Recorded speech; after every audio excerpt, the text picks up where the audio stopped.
நீங்க எப்ப தெரியுமா சேவியர்ட்ட வருவீங்க? உங்களால உங்களை காப்பாத்திக்க முடியாதுன்ற போதுதான் நீங்க எங்க வருவீங்க? சேவியர்ட்ட வருவீங்க. என்னால என்னை காப்பாத்திக்க முடியாது பிரதர், என்னால என் வாழ்க்கையை நடத்த முடியாது பிரதர், அவன் தான் கிறிஸ்துவ கிட்ட வருவான். ஓல்டு கவர்னன்ட் மொசைக் கவர்னன்டோட மீடியேட்டர் யாரு? மோசஸ். நியூ கவர்னன்ட் மீடியேட்டர் யாருங்க? கரெக்டா சொல்லுங்க. ஜீசஸ். எபிரேயர் ஆசிரியர் சொல்றாரு, ஆவியானவர் சொல்றார், அந்த உடன்படிக்கை சொல்லுங்க. மோசையின் உடன்படிக்கை பிழையுள்ள ஒரு உடன்படிக்கை சொல்லுங்க. Mosaic கவர்னன்ட் is a faulty covenant. நியாய பிரமாணம் என்ற உடன்படிக்கையில பிழை இருந்துச்சாம். அதனால பாருங்க, because it was not complete, because it was not perfect, அது முழுமையா இல்லாதனால, அதுல பிழை இருந்ததுனால ஆண்டவர் இரண்டாவது ஒரு உடன்படிக்கையை உண்டாக்குறார். அதுதான் புதிய உடன்படிக்கை. எத்தனை பேருக்கு புரிஞ்சிருச்சு? You understood why law was given? Law was from God only. Law was holy. Pavul எழுதுறாரு, நியாயப்பிரமாணம் பரிசுத்தமானது. நியாயப்பிரமாணம் கர்த்தரால் உண்டானது தான்.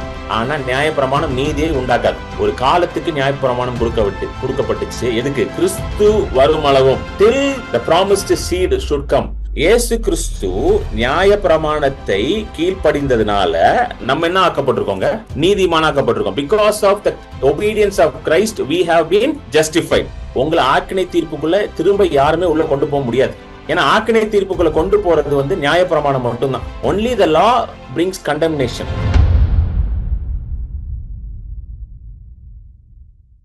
So regular meetings, நம்மளுடைய weekly meetings, it happens on Tuesday, Thursday and Saturday. So Tuesday-வும் Thursday-வும் தமிழ் meeting, Saturday English meeting. All the meetings, எல்லா நாட்களும் time 8 PM IST, 9:30 AM eastern standard time. So இந்தியாவில் இருக்கவங்களுக்கு அது ஈவினிங் 8 மணிக்கு இருக்கும். US கனடாவில் இருக்கவங்களுக்கு morning 9:30 AM. So meeting ID is the same for all the meetings. 394-324-6433. Passcode is 777. So now we'll go to the word of God. நம்ம கர்த்தரோட வார்த்தைக்கு கடந்து செல்வோம். ரோமர் 8வது அதிகாரம் 1-5 வரைக்கும் படிப்போம். ஆனபடியால் கிறிஸ்து இயேசுவுக்குட்பட்டவர்களாயிருந்து மாம்சத்தின்படி நடவாமல் ஆவியின்படியே நடக்கிறவர்களுக்கு ஆக்கினை தீர்ப்பில்லை. கிறிஸ்து இயேசுவினாலே ஜீவனுடைய ஆவியின் பிரமாணம் என்னை பாவம் மரணம் என்பவைகளின் பிரமாணத்தினின்று விடுதலையாக்கிற்றே. அது எப்படி எனில், மாம்சத்தினாலே பலவீனமாயிருந்த நியாயப்பிரமாணம் செய்யக்கூடாததை தேவனே செய்யும்படிக்கு தம்முடைய குமாரனை பாவம் மாம்சத்தின் சாயலாகவும் பாவத்தை போக்கும் பலியாகவும் அனுப்பி மாம்சத்திலே பாவத்தை ஆக்கினைக்குள்ளாக தீர்த்தார். மாம்சத்தின்படி நடவாமல் ஆவியின்படி நடக்கிற நம்மிடத்தில் நியாயப்பிரமாணத்தின் நீதி நிறைவேறும்படிக்கே அப்படி செய்தார். அன்றியும் மாம்சத்தின்படி நடக்கிறவர்கள் மாம்சத்துக்குரியவைகளை சிந்திக்கிறார்கள், ஆவியின்படி நடக்கிறவர்கள் ஆவிக்குரியவைகளை சிந்திக்கிறார்கள். ஆமென். ஸோ நம்ம கடந்த 2 மீட்டிங்க அந்த ரோமர் 8ல இருந்து தான் நம்ம தியானிச்சுட்டு இருக்கோம். ஸோ ரோமர் 8 ரொம்ப முக்கியமான ஒரு பகுதி. அந்த புக் ஆஃப் ரோமன்ஸ், அதாவது புக் ஆஃப் ரோமன்ஸே ரொம்ப ஒரு அற்புதமான ஒரு எபிசோட். எல்லா கிறிஸ்தவர்களும், ரசிக்கப்பட்ட எல்லா கிறிஸ்தவர்களும் ரோமர்ல இருக்கிற சத்தியத்தை கண்டிப்பா அறிந்திருக்கணும். Every born again believer should have a revelation about the truth that is being expounded in the book of Romans. So Romans ரொம்ப முக்கியமான புஸ்தகம். The central message of Christ, the central message of the cross can be found in the book of Romans. கிறிஸ்துவோடைய மைய சத்தியமும், கிறிஸ்து யார் என்ற மைய சத்தியமும், சிலுவையில கிறிஸ்து நமக்காக என்ன செய்து முடிச்சார், அதனால நமக்கு என்ன நடந்துச்சுன்றது, அது எல்லாமே எங்க போட்டிருக்கு? ரோமர்ல தான் இருக்குது. ஸோ ரோமன்ஸ் நீங்க கண்டிப்பா படிங்க. நிச்சயமா I will encourage everybody to read the book of Romans, because only if you understand the truth that is in the book of Romans, you will be able to live a very successful Christian life. ஒரு சக்சஸ்ஃபுல்லான கிறிஸ்தவ வாழ்க்கைக்கு இது ரொம்ப முக்கியமான ஒரு சத்தியம் ரோமர் புத்தகத்துல தான் எழுதப்பட்டிருக்கு. அதனாலதான் பாத்தீங்கன்னா காஸ்பல் முடிச்சோன்னா அப்போஸ்தலருடைய புஸ்தகம் இருக்குது. அதுக்கப்புறம் உடனே என்ன பிளேஸ் பண்ணிருக்காங்க? ரோமன்ஸை பிளேஸ் பண்ணிருக்காங்க. ஆமென். ஸோ பெரிய பெரிய தியாலஜியன்ஸ்லாம் ரோமன்ஸை படிச்சுதான் அவங்க கண்கள் திறக்கப்பட்டுச்சு. இன்ஃபேக்ட் ப்ராட்டஸ்டன்ட் ரெஃபர்மேஷனே மார்ட்டின் லூத்தர் ரோமன்ஸை படிக்கும் பொழுது அவர் கண் திறக்கப்பட்டு, நம்ம நியாயப்பிரமாணத்தினால நீதிமான் ஆகிறது இல்ல, கிருபையினால விசுவாசத்தை கொண்டுதான் நம்ம என்ன பண்றோம்? நீதிமானாக மாற்றப்படுகிறோன்ற அந்த ஒரு வெளிப்பாடே மார்ட்டின் லூத்தருக்கு ரோமன்ஸ் படிக்கும் போது தான் வந்துச்சு. அதுல இருந்தா ரெஃபர்மேஷனே ஸ்டார்ட் ஆச்சு 15th centuryல. So Romans is a very important book. So இந்த 8வது அதிகாரத்துல இந்த முதல் வசனத்துல என்ன போட்டிருக்குன்னா, ஆகையால் கிறிஸ்து இயேசுக்குள் உட்பட்டவர்களுக்கு என்ன கிடையாது? ஆக்கினை தீர்ப்பு இல்லை. There is therefore now no condemnation to those who are in Christ Jesus. So the no condemnation, this is the privilege of a believer. இதுதான் நம்ம போன மீட்டிங்ல பார்த்தோம், டியூஸ்டே மீட்டிங்ல பார்த்தோம், அப்புறம் போன வார டியூஸ்டே மீட்டிங்லையும் பார்த்தோம். அதை கண்டினியூஷன் தான் பேச போறேன். நிறைய காரியங்கள் இருக்கு இந்த சாப்டர்ல. ஒரு விசுவாசியோடைய privilege, ஒரு விசுவாசியோட பாக்கியமே என்னதுங்க? that you have been given no condemnation. அதாவது கர்த்தர் உங்களுக்கு என்ன பண்ணிட்டாரு? ஆக்கினை தீர்ப்பெல்லாம் விலக்கிட்டார். நியாய பிரமாணமும் பிசாசும் என்ன பண்றா? நம்ம மேல குற்றத்தை வைக்கிறான். பிசாசு என்ன பண்றான்னா, நியாய பிரமாணத்தை நம்ம கடைபிடிக்க தவறுதுனால பிசாசு அதை யூஸ் பண்ணி என்ன பண்றான்? நம்மள குற்றம் சாட்டிக்கிட்டே இருக்கிறான்ல. நம்ம ட்ரை பண்றோம், ஆண்டவரை பிரியப்படுத்துறதுக்கு ட்ரை பண்றோம், சில காரியங்களை செய்யறோம், அதுல ஃபெயில் ஆகுறோம். அதுல ஃபெயில் ஆனோன்னு பிசாசு என்ன பண்ணிடுறான்? அந்த ஆப்பர்ச்சுனிட்டி யூஸ் பண்ணிக்கிறான். யூஸ் பண்ணி என்ன சொல்றான்? அந்த பாத்தியா, ஆண்டவருக்கு உன் மேல பிரியம் கிடையாது, ஆண்டவர் உன்னை நேசிக்கல. ஏன் அப்படின்னு பாத்தீங்கன்னா, நீ இந்த காரியத்துல என்ன ஆயிட்ட? ஃபெயில் ஆயிட்ட. இதேதான் என்ன பண்ணான் பிசாசு? ஆதாம்க்கு ஏவாளுக்கும் பண்ணான். புரியுதுங்களா உங்களுக்கு சொல்றது? சோ கண்டம்னேஷனை தான் பிசாசு முதல்ல உள்ள கொண்டு வந்தான். எப்படி கொண்டு வந்தான்? பாவத்தின் வழியா கொண்டு வந்தான். சோ இதான் நம்ம பார்த்தோம். சோ அது ஒரு சைக்கிள் மாதிரி பாருங்க, ஒரு ஃப்ளோ சார்ட் மாதிரி இருக்கு. Condemnation leads to fear, fear leads to sickness, stress, poverty and every problem that you face today. ஆக்கினை தீர்ப்பு எதை கொண்டு வருது? பயத்தை கொண்டு வருது. பயம் எதை கொண்டு வருது? வியாதியை கொண்டு வருது, பலவீனத்தை கொண்டு வருது, தரித்திரத்தை கொண்டு வருது, இது எல்லாத்தையும் கொண்டு வருது. இதுதான் சைக்கிள். சோ முதல்ல என்ன வருது? கண்டம்னேஷன் தான் வருது. உள்ள கார்டன்ல கண்டம்னேஷன் உள்ள வருது. கண்டம்னேஷன் வந்த உடனே அவங்க போய் ஓடி போய் ஒளிஞ்சுக்கிறாங்க ரெண்டு பேரும். 3வது அதிகாரத்துல ஆதியாகமத்துல போட்டிருக்கு. அது வரைக்கும் தினமும் ஆண்டவரோட சத்தத்தை கேட்டு ஆண்டவரோட பேசிட்டு ஆண்டவரோட உறவாடிட்டு இருந்தவங்க கண்டம்னேஷன் உள்ள வந்த உடனே என்ன ஆகுது? ஆண்டவரை பார்த்து ஓடுறாங்க. ஆனா ஆண்டவர் அவங்கள விட்டு போல பாருங்க. ஆண்டவர் அவங்களை தேடிதான் வர்றாரு.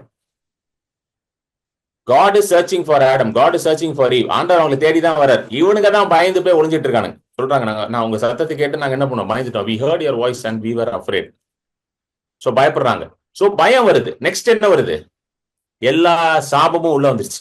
ஆண்டவர் சொல்றாருல, உன் நிமித்தம் பூமி சபிக்கப்பட்டிருக்கு. மனுஷனை பார்த்து சொல்றாரு, ஆதாம பார்த்து, உன் நிமித்தம், because of what you have done the earth is cursed, the ground is cursed. உன் நிமித்தம் அது சபிக்கப்பட்டுச்சு. அது முள்ளையும் குறுக்கையும் அது என்ன பண்ணும்? விளைவிக்கும். Because of what you have done. நல்லா கேட்டுக்கோங்க, ஆண்டவர் சாபத்தை கொண்டு வரல. நிறைய பேர் நினைக்கிறாங்க ஆண்டவர் தான் சபிச்சிட்டார் பிரதர். இல்ல. Because of what he did, because of his actions. அவன் செய்த காரியத்தினால. என்ன காரியம் செஞ்சான்? ஆண்டவர் செய்யக்கூடாத சொன்ன காரியத்தை அவன் போய் செஞ்சான். He disobeyed the commandment of God. Amen. He stayed away from the relationship of God. தேவனோட இருக்கிற ஐக்கியத்திலிருந்து விலகி போய் பிசாசோட சத்தத்தை கேட்டு பிசாசு சொன்னதை செய்ததுனால ஆண்டவர் சொல்றாரு, இதன் நிமித்தம் என்னது? பூமி சபிக்கப்பட்டு. இதன் நிமித்தம் நீ செஞ்சதுனாலதான் பூமி சபிக்கப்பட்டுச்சு. நீ இந்த காரியத்தை செஞ்சதுனாலதான். அது என்ன பண்ணும்? நீ எதை விதைச்சாலும் அது என்ன கொடுக்க போகுது? இனிமேல் முள்ளையும் குறுக்கையும் தான் அது என்ன பண்ண விளைக்க போகுது. Whatever you sow it is going to give only thorns and thistles சொல்லி தான் வருது. எத்தனை பேருக்கு புரியுது? அப்படின்னா என்ன அர்த்தம்? ஒரு ஸ்ட்ரெஸ்ஃபுல் லைஃப்குள்ள போயிட்டான் மனுஷன். கண்டம்னேஷன் வருது, உள்ள ஆக்கினை தீர்ப்பு வருது, அதனால பயம் வந்துருச்சு. பயம் வந்தனா என்ன வந்துருச்சுங்க? ஸ்ட்ரெஸ் வந்துருச்சு. இன்னைக்கு நிறைய பேருக்கு ஸ்ட்ரெஸ் இருக்குல்ல. ஸ்ட்ரெஸ்னா இன்னைக்கு எல்லாருக்கும் புரியுற ஒரு வார்த்தை. இன்னைக்கு நான்லாம் வளர்ற காலத்துல ஸ்ட்ரெஸ்னா என்னன்னே தெரியாது. நான் ஸ்கூல் படிக்கும்போது, காலேஜ் படிக்கும்போது ஸ்ட்ரெஸ்னா என்னன்னே தெரியாது. இன்னைக்கு ஸ்கூல் பசங்க, காலேஜ் பசங்க என்ன சொல்றானுங்க? ரொம்ப ஸ்ட்ரெஸ்ஸா இருக்குங்க. என்னையா ஸ்ட்ரெஸ் அப்படின்னா, காலையில இருந்து ஸ்கூலுக்கு போகணுமா? அது அவங்களுக்கு ஸ்ட்ரெஸ் தான் அவங்க வாழ்க்கையில். காலையில இருந்து ஸ்கூலுக்கு போகணும் சார். காலையில 6 மணிக்கு எழுப்பி விட்டுறாங்க சார். ஆமா, 6 மணிக்கு ரொம்ப ரொம்ப ஏர்லி பாருங்க. 6 மணிக்கு எழுப்பி விட்டுறாங்க சார். ரொம்ப ஸ்ட்ரெஸ்ஸா இருக்கு சார். டெய்லி படிக்கணும் சார், ரொம்ப ஸ்ட்ரெஸ்ஸா இருக்கு சார். நம்ம ஆளுங்க எல்லாமே இப்ப ஸ்ட்ரெஸ்ன்ட்டாங்க. எல்லாத்தையும் எதுக்குள்ள கொண்டு வந்துட்டாங்க? ஸ்ட்ரெஸ். அன்றாட வாழ்க்கையை எதுக்குள்ள கொண்டு வந்துட்டாங்க இன்னைக்கு? கவனிச்சிருக்கீங்களா? அன்றாட வாழ்க்கை என்னது? ஸ்ட்ரெஸ்ன்ட்டாங்க. டெய்லி வேலைக்கு போகணும் சார், ரொம்ப ஸ்ட்ரெஸ்ஸா இருக்கு சார், ரொம்ப கஷ்டமா இருக்கு சார். டெய்லி வீட்டுல என் புருஷன் சாப்பாடு கேட்கிறாரு சார், டெய்லிலாம் சமைக்க முடியாது சார், அதெல்லாம் ரொம்ப கஷ்டம் சார், ரொம்ப ஸ்ட்ரெஸ்ஸா இருக்கு சார். புருஷனை கேட்டா டெய்லி வேலைக்கு போகணுன்றாரு, மனைவியை கேட்டா டெய்லி ஏன் நான் சமைக்கணும்னு. எல்லாம் ரொம்ப ஸ்ட்ரெஸ் ஆயிடுச்சு எல்லாமே. ஆமேன். அந்த ஸ்ட்ரெஸ்ஸை போக்குறதுக்காக உடனே என்ன பண்ணிடுறாங்க? வீட்டுல ஒன்னும் முடியல அப்படின்னு சொல்லிட்டு ஆளுக்கு ஒரு போன் எடுத்துட்டு உட்காந்துக்கிறாங்க. கரெக்டா? ஸ்ட்ரெஸ்ஸை போக்கணும்னு சொல்லிட்டு வீட்டுல என்ன பண்றாங்க? ஆளுக்கு ஒரு போனு. கணவர் ஒரு போன் வச்சுப்பாரு, மனைவி ஒரு போன் வச்சுப்பாங்க, அப்புறம் 2 பிள்ளை இருந்தா பிள்ளைக்கு ஆளுக்கு ஒரு போனு. கரெக்டாங்க?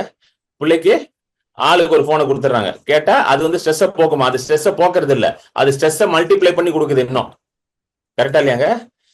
போனு கேஜெட்ஸ்ல என்ன பண்ணுது, stress into 2 into 3 into 4 into 10 போட்டு மல்டிப்ளை பண்ணி கொடுக்குது. அப்படிதான் ஆயிட்டு இருக்கு. அவ்வளவு மோசமா போயிட்டு இருக்கு. நேத்து ஒரு ஸ்கூல்ல என்னை கூப்பிட்டு இருந்தாங்க பேசுறதுக்கு. ஒரு கேத்தலிக் ஸ்கூல்ல என்னை இன்வைட் பண்ணியிருந்தாங்க. அவங்களுடைய ஸ்டூடெண்ட்ஸ் வந்து இந்த போர்டு எக்ஸாம்லாம் எழுத போறாங்கல்ல, அந்த ஸ்டூடெண்ட்ஸ்க்குலாம் நீங்க வந்து மோட்டிவேட் பண்ணி அவங்கள மோட்டிவேட் பண்ணி அவங்களுக்காக நீங்க என்ன பண்ணணும், ப்ரேயர் பண்ணணும் அப்படின்னாங்க. ஸோ ஒரு கிட்டத்தட்ட ஒரு 1 hour டைம் எனக்கு கொடுத்தாங்க. ஒரு 350 ஸ்டூடெண்ட் 10th 11th எல்லாம் உட்காந்துருந்தாங்க. 350 பசங்க. உங்களுக்கு பிரசங்கம் பண்றது ஈஸிங்க, ஏன்னா நீங்க யாரும் ஏத்து பேச மாட்டீங்க, எல்லாம் மியூட்ல போட்டு உட்காந்துருப்பீங்க. சரிங்களா? அது சில பேர் வந்து இருக்கீங்களான்னு கூட தெரியாது எனக்கு. எல்லாம் ஜாயின் பண்ணிருக்கீங்க, இருக்கீங்களான்னு கூட தெரியல எனக்கு. இருக்கிறீங்கன்னு என்று நம்புகிறேன். ஆமேன். ஆனா அவனுங்கெல்லாம் பசங்க கிட்ட பேசுறது ஈஸியா? ஸ்கூல் பசங்கிட்ட ரொம்ப கஷ்டம் அது. சரி, ஆனா ஆண்டவர் நம்ம எதுக்கு அழைச்சிருக்கிறாரு? முடியாத காரியங்களை உன் மூலமாக செய்வேன்னு சொல்லிதான் ஆண்டவர் அழைச்சிருக்கிறாரு. ஸோ எதெல்லாம் இம்பாசிபிளோ அது ஆண்டவரை நம்பி போனா பாசிபிள் ஆயிரும். நான் வந்து போனேன், எனக்கு ரொம்ப பிடிக்கும் பசங்கிட்ட பேச, ரொம்ப பிடிக்கும், எஸ்பெஷலி ஸ்கூல் ஸ்டூடெண்ட்ஸ்ட்ட. நல்லா இன்ட்ரெஸ்டிங்கா இருக்கும் அவங்ககிட்ட பேசுறது. ஸோ அவங்ககிட்ட போய் பேசினேன். பேசி முடிச்ச உடனே பிரின்சிபல் ஆஃபீஸ்ல உட்காந்து இருந்தேன். இட் இஸ் அ கேத்தலிக் இன்ஸ்டியூட்னால சிஸ்டர்ஸ் தான் ரன் பண்றாங்க அதை. அந்த சிஸ்டர் என்கிட்ட சொல்லிட்டு இருந்தாங்க, ஹெட் சிஸ்டர், வெதர் இந்த social media has really spoilt our children. இந்த சோஷியல் மீடியா என்ன பண்ணிருச்சு, நம்ம பிள்ளைகள் எல்லாம் ரொம்ப நாசமாக்கிருச்சு. எல்லாவனும் போன் வச்சிருக்கிறான். இந்த கொரோனா வந்ததுனால எல்லாரு கையிலும் போன் வந்துருச்சு. எந்த அளவுக்கு மோசமாயிருச்சுன்னா, இந்த ஸ்கூல்ல வந்து போன் நம்பர் எல்லாம் கொடுக்கணும்ல, நம்ம ஸ்டூடெண்ட்ஸ் வந்து பேரண்டோட போன் நம்பர் கொடுக்கணும், parent R Guardian phone number கொடுக்கணும்.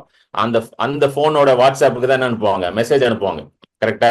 ஹோம் ஒர்க்கு, அப்புறம் ஸ்கூல் இருக்கா இல்லையா, கம்யூனிகேஷன் எல்லாம் வாட்ஸ்அப்ல தான் போகும். பசங்க எந்த அளவுக்கு வேலை செய்ய ஆரம்பிச்சிட்டானுங்கன்னா, அம்மா அப்பா போன் நம்பர் கொடுக்கறது இல்லை, இவனுங்க கையில ஒரு போன் வச்சிருக்கானுங்க பாத்தீங்களா, அந்த நம்பர் கொடுத்துருது. இப்போ நான்லாம் வந்து என் பிள்ளைக்கு என் நம்பரை கொடுத்துருக்கேன். என் நம்பர் இருக்காது யோசிச்சுல, என் ஒய்ஃபோட நம்பர் இருக்கும். ஸோ எனி மெசேஜ் என் ஒய்ஃபுக்கு வரும். இவனுங்க என்ன பண்றானுங்க, அம்மா அப்பாவுக்கு போன் நம்பர் கொடுத்தாதானே அம்மா அப்பாவுக்கு தெரியும் என்ன நடக்குது ஸ்கூல்ன்ட்டு. இவனுக்கு ஒரு போன் வச்சிருக்கானுங்க பாத்தீங்களா, அந்த நம்பரை கொடுத்துட்டானுங்களாம். ஸோ பேரண்ட்ஸ்லாம் வந்து கேட்பாங்களாம், என்ன நடக்குது ஸ்கூல்ல எங்களுக்கு எதுவுமே தெரிய மாட்டேங்குது, எங்களுக்கு எந்த கம்யூனிகேஷன் வர மாட்டேங்குதுன்னா இவங்க சொல்றாங்களா, இல்லையே எல்லாமே நாங்கள் கம்யூனிகேட் பண்ணிட்டே இருக்கோமா, everyday there is communication going on, நாங்கள் அனுப்பிட்டு தான் இருக்கிறோம், என்ன நடக்குது, என்ன ஹோம் ஒர்க்கு, நாளைக்கு ஸ்கூல் இருக்கா இல்லையா, எல்லாமே இருக்குன்னா இல்லை எங்களுக்கு எதுவுமே வருது இல்லை. அப்புறம் தான் தெரியுது எல்லாம் எங்க போகுது, இந்த பயலுக்கு போயிட்டு இருக்கு. இந்த மாதிரி என்ன ஆயிடுச்சு, பிசாசு எப்படி பண்ணிட்டான் பாருங்க. ஸ்ட்ரெஸ்ன்னு சொல்லி இந்த மாதிரி எல்லாத்தையும் காம்ப்ளிகேட் பண்ணிட்டான். அது ஒரு பக்கம் போயிடுச்சா, இன்னொரு பக்கம் ரிலிஜன் என்ன பண்ண ஆரம்பிச்சிருச்சு, டபுள் ஸ்ட்ரெஸ் போட ஆரம்பிச்சிருச்சு. கரெக்டா இல்லையாங்க? Religion double stress. நீ அதை பண்ணாயா, நீ இதை பண்ணாயா, நீ கர்த்தருக்காக எண்ணத்தை விட்டு கொடுத்த, நீ கர்த்தருக்காக எண்ணத்தை பண்ண, கர்த்தருக்காக எண்ணத்தை கழட்டுன, கர்த்தருக்காக எண்ணத்தை மாத்துன. எனக்கு தெரிஞ்ச ஒரு வீட்டுல வந்து பிசாசு போராட்டமா இருந்துச்சு. இது நான் ஊழியத்துக்கு வந்த புதுசுல நடந்த ஒரு காரியம். அது ஒரு 2014 நினைக்கிறேன். ரொம்ப பயங்கர பிசாசு போராட்டம் அந்த வீட்டுல. எனக்கு அந்த நியூஸ் வந்துச்சு, இந்த மாதிரி ஒரு ஃபேமிலி ரொம்ப கஷ்டப்படுறாங்க பிசாசு போராட்டத்துக்கு, நீங்க போய் ஜோம் பண்ணுங்க அப்படின்னாங்க. சரி, நான் போனேன். போய் பார்த்தா அந்த ரொம்ப பயந்து போயிருந்தாங்க அந்த குடும்பம். ஏன்னா லிட்டரலா அவங்க வீட்டுல வந்து பிசாசு வந்து மேனிஃபெஸ்ட் ஆகுமா. மேனிஃபெஸ்ட் ஆகும்னா they can see the presence of the பிசாசு. பிசாசோட பிரசனத்தை என்ன பண்ணலாம், உணர முடியும். அந்த அளவுக்கு மோசமான பிரச்சனை அந்த வீட்டுல. அப்போ அவங்க வீட்டுல போய் ஜோம் பண்ணிட்டு இருக்கும்போது அவங்க எல்லா ரூமுக்கும் வந்து ஜோம் பண்ணுங்க பிரதர் அப்படின்னாங்க. நானும் சரி எல்லா ரூமுக்கும் போய் ஜோம் பண்ண போறதான் அவங்க என்கிட்ட சொன்னாங்க. நிறைய கதை சொன்னாங்க என்கிட்ட. அதுக்கப்புறம் இப்ப நல்லா இருக்கிறாங்க அந்த குடும்பம், பிசாசும் கிடையாது ஒண்ணும் கிடையாது, நல்லா இருக்கிறாங்க கர்த்தருடைய நாமத்துல. அப்போ அவங்க சொன்னாங்க, நிறைய பாஸ்டர்ஸ் வந்தாங்க பிரதர் எங்க வீட்டுக்கு. நிறைய பாஸ்டர் வந்து ஒவ்வொருத்தரும் ஒரு கதை சொல்லுவாங்க பிரதர். ஒருத்தர் வந்து சொன்னாராம், உங்க வீட்டுல கர்ட்டன்ல தான் பிசாசு இருக்கு, ஸோ நீங்க என்ன பண்ணுங்க, எல்லா கர்ட்டனையும் துவைங்க அப்படின்னாங்களாம். என்ன பண்ணுமா, இது எங்க இருந்து கண்டுபிடிச்சாங்க தெரியல, இந்த தியாலஜி கர்ட்டனை துவைச்சா பிசாசு போயிரும்ட்டு புதுசா கண்டுபிடிக்கிறாங்க. பைபிள்ல இருக்கிறதெல்லாம் போய் பிரசங்கம் பண்ணிட்டு இருக்காங்க. கர்ட்டன் லிட்டரலா இதெல்லாம் நடந்துச்சு. ஏன்னா அவங்க வீட்டுல என்னன்னா, அந்த கர்ட்டன் எப்படி இருக்கும், இப்படி தொங்குமா, உங்களுக்கு தெரியுது அந்த கர்ச்சிப் தெரியுதா, இப்படி விண்டோல கர்ட்டன் தொங்கும்ல. பிசாசு மேனிஃபெஸ்ட் ஆகும்போது கர்ட்டன்லாம் இப்படி தன்னால இப்படி தூக்கிட்டு நிக்குமா. கவனிக்கிறீங்களா? கர்ட்டன் இப்படி தொங்குற கர்ட்டன் ஆட்டோமேட்டிக்கா லிஃப்ட் ஆகி நிக்குமா. எப்படி இருக்குங்க உங்க வீட்டுல இப்படி இருக்கிற கர்ட்டன் இப்படி இருந்தா எப்படி இருக்கும், பார்க்க நல்லா இருக்குமா? பரவாயில்லங்க, நானே தூக்கணும்னு நினைச்ச கர்ட்டனை பிசாசு தூக்கிட்டு இருக்கு அப்படின்னு விட்டுருவீங்களா? இப்படி நிக்குமா, அவ்வளவு மோசமா இருக்குமா. சோ இதை சொன்ன உடனே அவங்க சொல்லிட்டாராம், உங்க கர்ட்டன்ல தான் பிரச்சனை சார், கர்ட்டன்லாம் என்ன பண்ணு துவை. உடனே வீட்டுல இருக்க எல்லா கர்ட்டனையும் கழட்டி வாஷிங் மிஷின்ல போட்டு துவச்சி கீச்சு பண்ணா, திருப்பி துவச்சு போட்டோன்னா துவச்ச கர்ட்டனையும் பிசாசு தூக்குதான். இன்னொருத்தர் வந்து சொன்னாரா, கர்டன்ல பிரச்சனை இல்லைங்க, உங்க வீட்டு சொகுத்துலதான் பிரச்சனை. எங்க இருக்கு வீட்டு? இதுல உண்மை கதைங்க, பொய் சொல்லல நான் எதுவுமே. இதுல உண்மை நடந்துகிட்டு இருக்கு. சென்னை சிட்டியில நடக்குது இதெல்லாம். சென்னை சிட்டியில நடக்கிற அட்ராசிட்டிஸ் இதெல்லாம். உங்க வீட்டு செவுருல இருக்குதுங்க. ஆனால் நீங்க என்ன பண்ணும், பெயிண்ட் அடிக்கணும். இவங்க வாடகை வீட்டுல இருந்தாங்க. அவர் சொல்லிட்டான்னு சொல்லிட்டு ரூம் எல்லா வாடகை வீட்டுல எவனாவது காசு செலவு பண்ணி பெயிண்ட் அடிப்பானா? சொல்லுங்க. எல்லா ரூமுக்கும் வந்து பெயிண்ட் அடிச்சாங்களா உட்காந்து? வெள்ளை கலர் அடிங்க, கலரை மாத்துங்க, வெள்ளை கலர் அடிங்கன்னா யாரு கண்டுபிடிச்சான்னு தெரியல. வெள்ளை கலரை போட்டா பிசாசு வராதுன்ட்டு. இந்த பாருங்க, நான் வெள்ளை போட்டதுனால அப்படி நினைச்சுக்காதீங்க. இன்னைக்கு இந்த ஷர்ட் இருந்தனால எடுத்து போட்டு வந்துட்டேன். சரிங்களா? கலர் பார்த்துனா பிசாசு வரது இல்ல. வெள்ளை கலர் நான் வரமாட்டேன், கருப்பு கலர் நான் வருவேன். அது என்ன இதுவா? அந்த மாடு மாடு வந்து இந்த ரெட் கலர் காமிச்சா மாடு முட்டுன்னு வைங்களா? அது என்ன பிசாசு நான் மாடு மாதிரியா? அப்படி கிடையாது. உடனே ஃபுல்லா வெள்ளை கலர் அடிச்சாங்களாம். வெள்ளை கலர் அடிச்சாங்களாம். ஆனாலும் பிசாசு போடல. எப்படிங்க போகும்? இதுதான் நியாயப்பிரமாணம். நியாயப்பிரமாணம்னா என்னது? இதை பண்ணு, அதை பண்ணாத, இதை பண்ணு, அதை பண்ணாத. எத்தனை பேருக்கு புரியுது? சோ எப்போ வந்து பிசாசு வந்து உலகத்துக்குள்ள பாவத்தை கொண்டு வந்தானோ மனுஷனோட கீழ்ப்படியாமைனால நியாயப்பிரமாணம் அதுக்கப்புறம் வருது. நியாயப்பிரமாணம் வந்து என்ன பண்ணுது? இதை செஞ்சாதான் நீ நீதிமான ஆக முடியும் அப்படின்னு. கரெக்டா? போன வாரம் போன மீட்டிங் ஞாபகம் இருக்கா? நம்ம பார்த்தோம் இல்லையா? எந்த வசனம் அது? நான் சும்மா ஒரு ஜிஸ்ட் கொடுத்துட்டு இருக்கேன். போன தடவை பேசினதும் 3வது வசனம் படிங்க. அது எப்படி எனில், மாம்சத்தினாலே பலவீனமா இருந்த நியாயப்பிரமாணம் செய்யக்கூடாததை தேவன் செய்யும்படிக்கு தம்முடைய குமாரனை பாவ மாம்சத்தின் சாயலாகவும் பாவத்தை போகும் பலியாகவும் அனுப்பி மாம்சத்திலே பாவத்தை ஆக்கினைக்குள்ளாக தீர்த்தார். அதாவது மாம்சத்தினாலே பலவீனமா இருந்தது. அதாவது மாம்சம் பலவீனம் உள்ளது. சொல்லுங்க, மாம்சம் பலவீனம் உள்ளது. நம்மளுடைய மாம்சம்னா it is talking about your self effort. It is talking about your own effort in the flesh. உங்களுடைய மாம்சத்தினால நீங்க செய்யற காரியங்கள். ஆண்டவருடைய ஒத்தாசை இல்லாமல், ஆண்ட பரிசுத்த ஆவியானவரோட ஒத்தாசை இல்லாம நீங்க சில காரியம் செய்றீங்க பாத்தீங்களா? அதுதான் மாம்சம் போட்டிருக்கு. புரியுதுங்களா? அதுதான் மாம்சம். நானா முயற்சி பண்ணி பண்றேன் பிரதர். எத்தனை பேருக்கு புரியுது? புரியுதுங்களா இல்லையா? நீங்களா முயற்சி பண்ணி பண்றதுனாலதான் பண்ண முடியல, கஷ்டப்படுறீங்க. நிறைய பேர் கேட்பாங்க, பிரதர் ரொம்ப நேரம் ஜோம் பண்ண முடியல பிரதர். நீங்களா முக்கிய ஜோம் பண்ணா 10 நிமிஷத்துக்கு மேல பண்ண ஜோம் பண்ண முடியாது. எழுதி வச்சுக்கோங்க. நீங்க பயங்கரமா ஜோம் பண்ணிட்டு பாத்தீங்க 2 நிமிஷம் தான் இருக்கும். அதே பரிசுத்த ஆவியானவருடைய ஒத்தாசையோட பரிசுத்த ஆவியானவர்ல நிரம்பி ஜோம் பண்ணீங்கன்னா மணிக்கணக்கில் ஜோம் பண்ணலாம். டைம் போறதே தெரியாம என்ன பண்ணலாம்? ஜோபம் பண்ணலாம். டிஃபரன்ஸ் வந்து என்னது? எவ்வளவு நேரம் ஜோம் பண்ணீங்கன்றது முக்கியம் இல்ல, யாரோட ஒத்தாசையோட ஜோம் பண்றீங்கன்னு தான் முக்கியம். நல்லா புரிஞ்சுக்கோங்க. 1 hour ஜோம் பண்ணா பெருசு, 2 மணி நேரம் ஜோம் பண்ணா பெருசு, 3 மணி நேரம் ஜோம் பண்ணா, அதை பத்தி எங்க பேசல. Are you praying in your flesh or are you praying in the spirit? நீங்க மாம்சத்தினால ஜெபம் பண்ணி கொண்டு இருக்கிறீங்களா, இல்ல ஆவியின் ஒத்தாசையினால ஜெபம் பண்ணி கொண்டு இருக்கீங்களா? அதுதான் வித்தியாசமே. எத்தனை பேர் புரியுதுங்க? புரியுதுங்களா இல்லையா? நம்ம நினைச்சோம் 1 hour ஜோம் பண்ணா கிரேட், 2 மணி நேரம் ஜோம் பண்ணா கிரேட், 3 மணி நேரம் ஜோம் பண்ணா கிரேட். அது கிடையவே கிடையாதுங்க. பிளீஸ் புரிஞ்சுக்கோங்க, நல்லா தயவுசெய்து புரிஞ்சுக்கோங்க. அதுக்கு அதை பத்தி எங்க சொல்லல. ஒரு நாளைக்கு 10 சாப்டர் படிச்சா கிரேட், ஒரு நாளைக்கு 20 சாப்டர் படிச்சா பயங்கர சூப்பர் ஸ்பிரிச்சுவல், அதை பத்தி எங்க பேசல. எனக்கு தெரிஞ்சு சில பேர்லாம் வந்து வருஷத்துக்கு 4 தடவை பைபிள் படிக்கிற ஆட்கள்லாம் எனக்கு தெரியும். வருஷத்துக்கு எத்தனை தடவை தெரியுமா? 4 தடவை, குறைஞ்சது 4 தடவை படிப்பாங்க. கவர் டு கவர் படிப்பாங்க. நான் ஆச்சரியப்படுவேன்.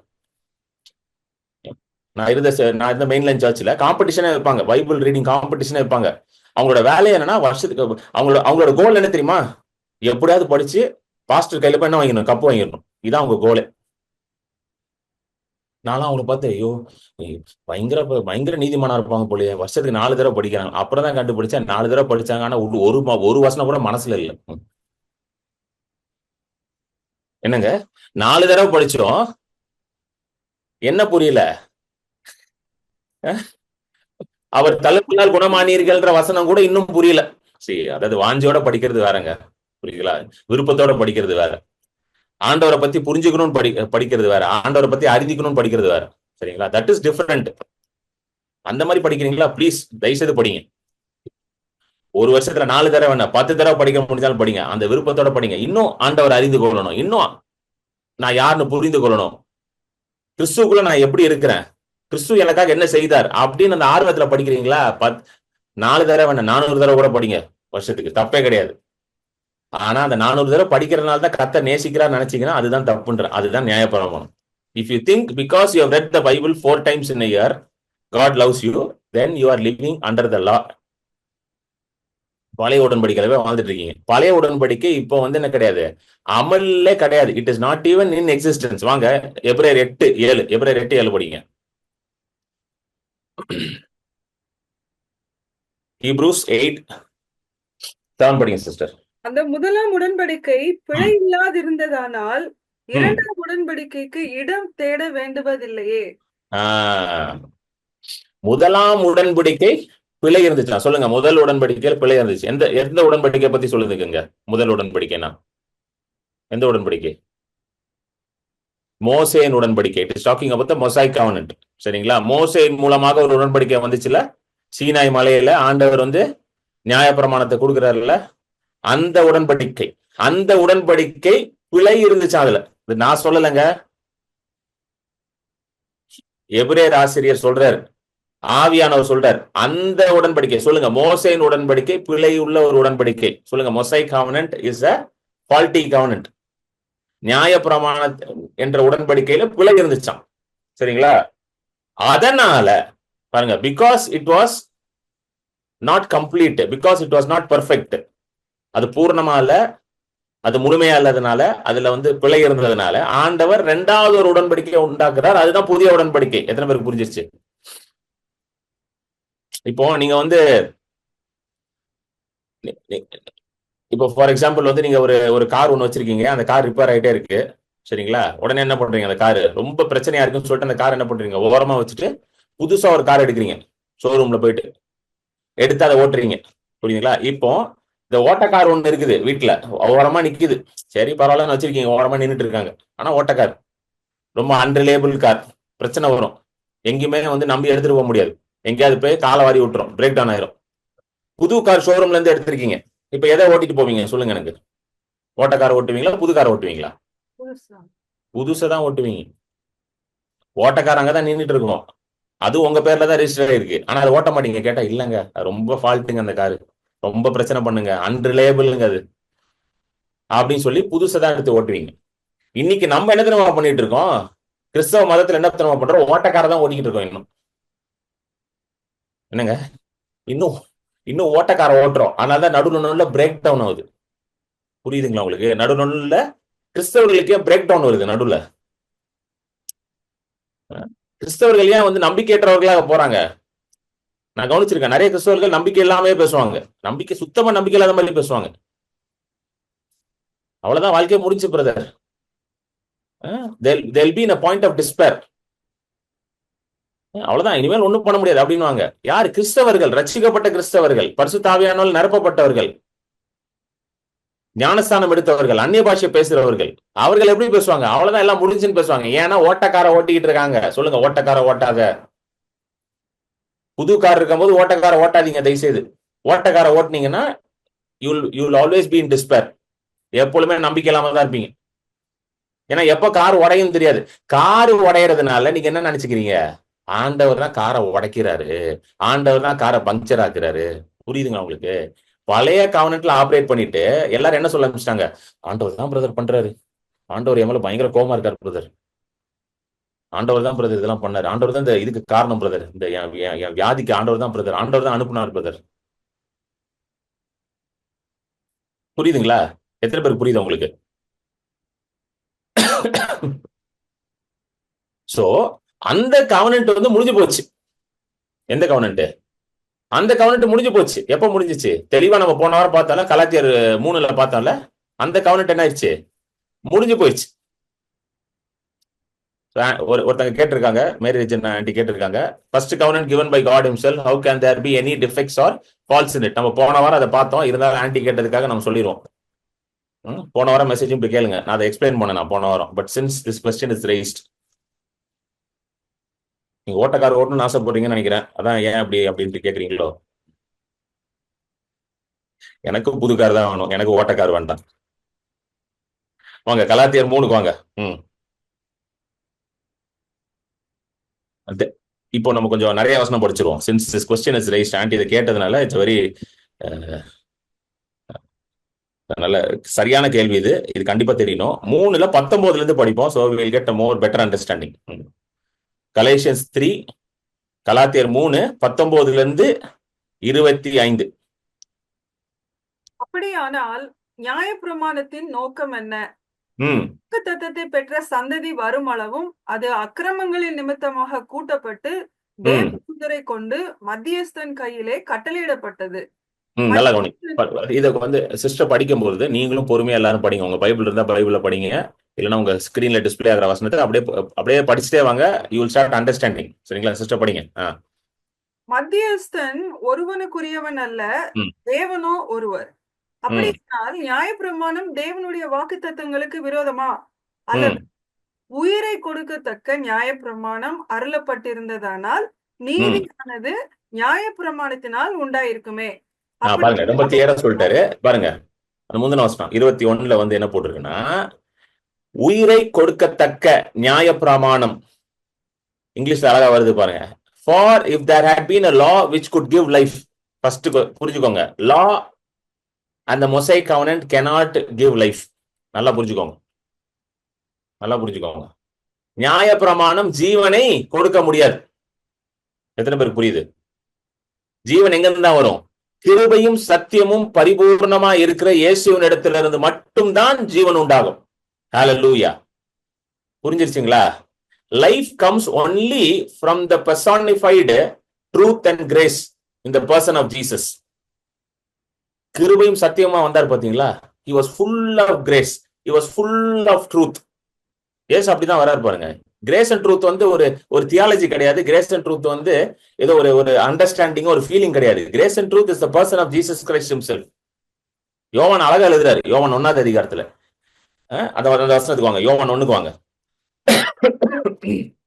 எப்படி எனில் நியாயப்பிரமாணம் மோசேயின் மூலமாய் கொடுக்கப்பட்டது, கிருபையும் சத்தியமும் இயேசு கிறிஸ்துவின் மூலமாய் உண்டாயின. பாருங்க, நியாய பிரமாணம் மோசேயின் மூலமாக வந்துச்சு. ஆமென். கிருபையும் சத்தியம் யார் மூலமா வந்துச்சு? இயேசுவின் மூலமா வந்துச்சு. சோ நியாய பிரமாணத்தின் மத்தியஸ்தர் யாரு? இங்க வந்து 20வது வசனத்துல கலாத்தியர் 3:20 வந்து போட்டிருக்கல மத்தியஸ்தர் அப்படின்றதுல. சோ நியாய பிரமாணத்தின் மத்தியஸ்தர் யாருங்க? மோசே. ஓல்டு கவர்னன்ட் மோசே கவர்னன்டோட மீடியேட்டர் யாரு? மோசஸ். நியூ கவர்னன்ட் மீடியேட்டர் யாருங்க? கரெக்டா சொல்லுங்க. யாருங்க? ஜீசஸ். சரிங்களா? New கவர்னன்ட் mediator Jesus. புரியுதுங்களா? சோ ஜீசஸ் வந்து எப்படி இருந்தாரா? மோசையை போல ஒரு மனுஷன் கிடையாது அவர். மோசேயும் வந்து பாடு உள்ள மனுஷன் தான், பலவீனம் உள்ள மனுஷன் தான் அவரு.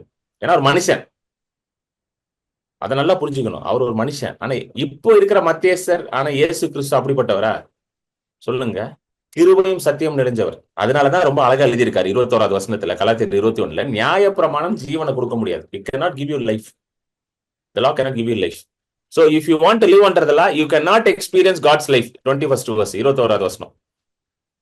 நீங்க நியாய பிரமாணத்துக்கு கீழே வாழ்ந்துட்டு இருந்தீங்கன்னா ஜீவனின் பரிபூர்ணத்தை உங்களால வந்து அதை அனுபவிக்கவே முடியாது. The fullness of life in Christ Jesus, you cannot experience it. புரியுதுங்களா? இது படிங்க, நான் அப்புறம் சொல்றேன் ஏன் நியாயப்பிரமாணம் கொடுக்கப்பட்டுச்சுன்னு. படிங்க 22. அப்படி இராதபடியால் இயேசு கிறிஸ்துவை பற்றும் விசுவாசத்தினாலே வாக்குத்தத்தம் விசுவாசம் உள்ளவர்களுக்கு அளிக்கப்படும்படி வேதம் எல்லாரையும் ஏகமாய் பாவத்தின் கீழ் அடைத்து போட்டது. இது பாருங்க, இந்த 22வது வசனம் எப்படி போட்டிருக்குன்னா, வேதம் எல்லாரையும் பாவத்தின் கீழ் என்ன பண்ணுச்சான்? அடக்கி போட்டது. அதாவது வந்து the scripture confined everybody under sin na. What it does mean na, when the law was given, the law proved that everybody is a sinful man. So நியாய பிரமாணம் என்ன திரும்ப ப்ரூவ் பண்ணி காட்டும்? நீ சரியில்லை அப்படின்றத ப்ரூவ் பண்ணி காட்டும். through the knowledge of the law. அந்த வசனம் எடுப்போம். ரோமர் 3:20. ரோமர் 3:20 போடு விஜய். இப்படி பாவத்தை அறிகிற அறிவு பிரமாணத்தினால் வருகிறபடியால் எந்த மனுஷனும் நியாய பிரமாணத்தின் கிரியைகளினாலே தேவனுக்கு முன்பாக நீதிமானாக்கப்படுவதில்லை. பாவத்தை அறிகிற அறிவு எதன் மூலமா வந்துச்சா மனுஷனுக்கு? நியாய பிரமாணத்தில். புரியுங்களா? You understand or not? பாவத்தை அறிகிற, இது பாவம் அப்படின்றது எது சொல்லுது நமக்கு? வந்து புரியுதுங்களா? நியாயப்பிரமாணத்தின் மூலம் தான் பாவ அறிவே வருதான். புரியுதுங்களா? பாவ அறிவு. புரியுதுங்களா? அப்பனா உங்க கான்சியஸ்னஸ் வந்து சின் கான்சியஸ்னஸ் எப்படி மாறுது? நியாயப்பிரமாணத்தின் மூலமா தான். சி அதுதான் சொல்றேன் பாருங்களேன். ஆதாம் ஏவாளும் அந்த விளக்கப்பட்ட கனி இருக்குல்ல, நன்மை தீமை அறிகிற அறிவை கொடுக்கிற கனி இருக்கு. அதாவது knowledge of good and evil, அதான் நியாயப்பிரமாணம் கனி. அதை சாப்பிடுற வரைக்கும் அவன் கான்சியஸ் ஃபுல்லா யார் மேல இருந்துச்சு? ஆண்டவர் மேல மட்டும்தான் இருந்துச்சு. His consciousness was filled with Christ consciousness. நல்லா கேட்டுக்கோங்க. பழத்தை சாப்பிடறதுக்கு முன்னாடி நிர்வாணியா இருந்தானா எப்படி இருந்தான் அவன்? என்னங்க, பழத்தை சாப்பிட்டு முன்னாடி எப்படிங்க இருந்தான்? நிர்வாணியா தானே இருந்தான். ட்ரெஸ் போட்டு இருந்தானா? லீவைஸ் ஜீனோ டி ஷர்ட்டும் போட்டுட்டு இருந்தானா? அந்த அம்மா வந்து காஞ்சிபுரம் சாரி கட்டி இருந்துச்சா? கிடையாது. அந்த மாதிரிலாம் ஒன்றும் இல்லைல்ல. ஆனா பழத்தை சாப்பிட்ட பிறகுதான் நான் நிர்வாணின்னு தெரிஞ்சு. ஏன்னா எப்ப நியாயப்பிரமாணத்துக்குள்ள போறீங்களோ அப்ப கிரைஸ்ட் கான்சியஸ்னஸ் போயிடும், செல்ஃப் கான்சியஸ்னஸ் வந்துடும், சின் கான்சியஸ்னஸ் வந்துடும். உங்க குறைகள் தான் உங்களுக்கு பெருசா தெரியும். அதனாலதான் நியாயப்பிரமாணத்துல வாழ்றவன், நியாயப்பிரமாணத்தின் படி பழைய உடன்படிக்கையில வாழ்ற கிறிஸ்தவர்களை போய் பாத்தீங்கன்னா எப்ப பார்த்தாலும் எப்படி இருப்பான்? ஒரு டவுட்லயே வாழ்ந்துட்டு இருப்பான். கர்த்தர் எனக்கு இதை செய்வாரா மாட்டாரா? கர்த்தர் என்னை ஆசீர்வதிப்பாரா ஆசீர்வதிக்க மாட்டாரா? கர்த்தர் என்னை நேசிப்பாரா நேசிக்க மாட்டாரா? கர்த்தர் இன்னைக்கு அடிப்பாரா அடிக்க மாட்டாரா? இப்படியே தான் இருப்பான் அவன் மைண்ட். பயத்திலேயே வாழ்ந்துட்டு இருப்பான். நியாயப்பிரமாணம் பயத்தை உண்டாக்கிறோம் வாழ்க்கையில். அதுதான் நடந்துச்சு அங்க. கண்டம்னேஷன் வந்து குற்ற உணர்ச்சியை கொண்டு வந்து பயத்தை உண்டாக்கி விட்டுரும். பயத்தினால ஸ்ட்ரெஸ் வந்துடும் உங்களுக்கு. எத்தனை பேருக்குங்க புரியுது? புரியுதுங்களா இல்லையாங்க உங்களுக்கு?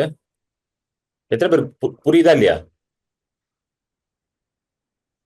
அதுதான் சொல்றேன். ஆனா ஏன் வந்து நியாயப்பிரமாணம் கொடுக்கப்பட்டுச்சு? திருப்பி வாங்க நம்ம அதை ஆன்சர் பண்ணிடுவோம் இன்னைக்கு கண்டிப்பா. 3 எதுல இருந்து படிச்சோம்? 22 இருந்து படிங்க. கலாத்தியர் 3:22 திரும்ப படிங்க. அப்படி இராதபடியால் இயேசு கிறிஸ்துவை பற்றும் விசுவாசத்தினாலே வாக்கு தத்தம் விசுவாசம் உள்ளவர்களுக்கு அளிக்கப்படும்படி வேதம் எல்லாரையும் ஏகமாய் பாவத்தின் கீழ் அடைத்து போட்டது.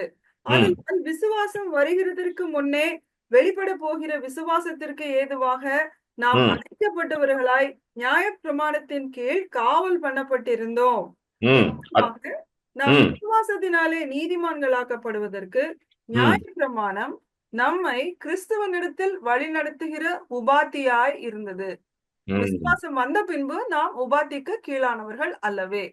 பாருங்க, நியாயப்பிரமாணம் வாஸ் பேசிக்லி ஒரு கார்டியன் மாதிரி இருந்துச்சு. அதுதான் வந்து 23வது வருஷத்துல போட்டிருக்கு. விசுவாசம் வந்து வெளிப்படுறதுக்கு முன்பதாக உங்களை காவல்ல வச்சிருச்சான். அதாவது it was protecting the nation of Israel. Israel ஜனங்கள் தான் சோசன் நேஷன். ஆண்டவர் வந்து ஒரு தேசத்தை வந்து என்ன பண்ணாரு? ஒரு மனுஷனை எடுத்து அவனை ஒரு தேசமா மாத்தி அவன் மூலமாக உலகம் முழுவதும் என்ன பண்ணவரு? ரட்சிப்புக்குள்ள கொண்டு வரணும். இதுதான் பிளான். ரிடம்ஷன் பிளானே இதுதான். கரெக்டா? ஒரு மனுஷன் தான் எடுத்த உடனே ஒரு நேஷன் எல்லாம் தூக்கல. அவரு ஒரே ஒரு மனுஷன், புள்ள இல்லாத ஒரு மனுஷன், மலடியான ஒரு மனுஷி, பேரன் ஃபேமிலி. அது புள்ளையே கிடையாது, வயசாகி போயிடுச்சு, புள்ள கிடையாது, ஒண்ணும் கிடையாது. அவனை கூப்பிடுறாரு, வாயா நீதான் கரெக்டான கேண்டிடேட், வா உன் மூலமா நான் தேசத்தை கொண்டு வரேன். ஆபிரகாம் சாராலும் ஒரு புள்ள கிடைக்குமா அப்படின்னு உட்கார்ந்துருக்காங்க. அவனை கூப்பிட்டு வா, நீ புள்ளதானே கேட்கிற, நான் தேசத்தை கொடுக்குறேன் அப்படின்றாரு. அவனை கூப்பிட்டு ஒரு தேசத்தை உண்டாக்கி அந்த தேசத்தை ப்ரொடெக்ட் பண்றாரு. எதை வச்சு ப்ரொடெக்ட் பண்றாரு? நியாயப்பிரமாணத்தை வச்சு ப்ரொடெக்ட் பண்றாரு.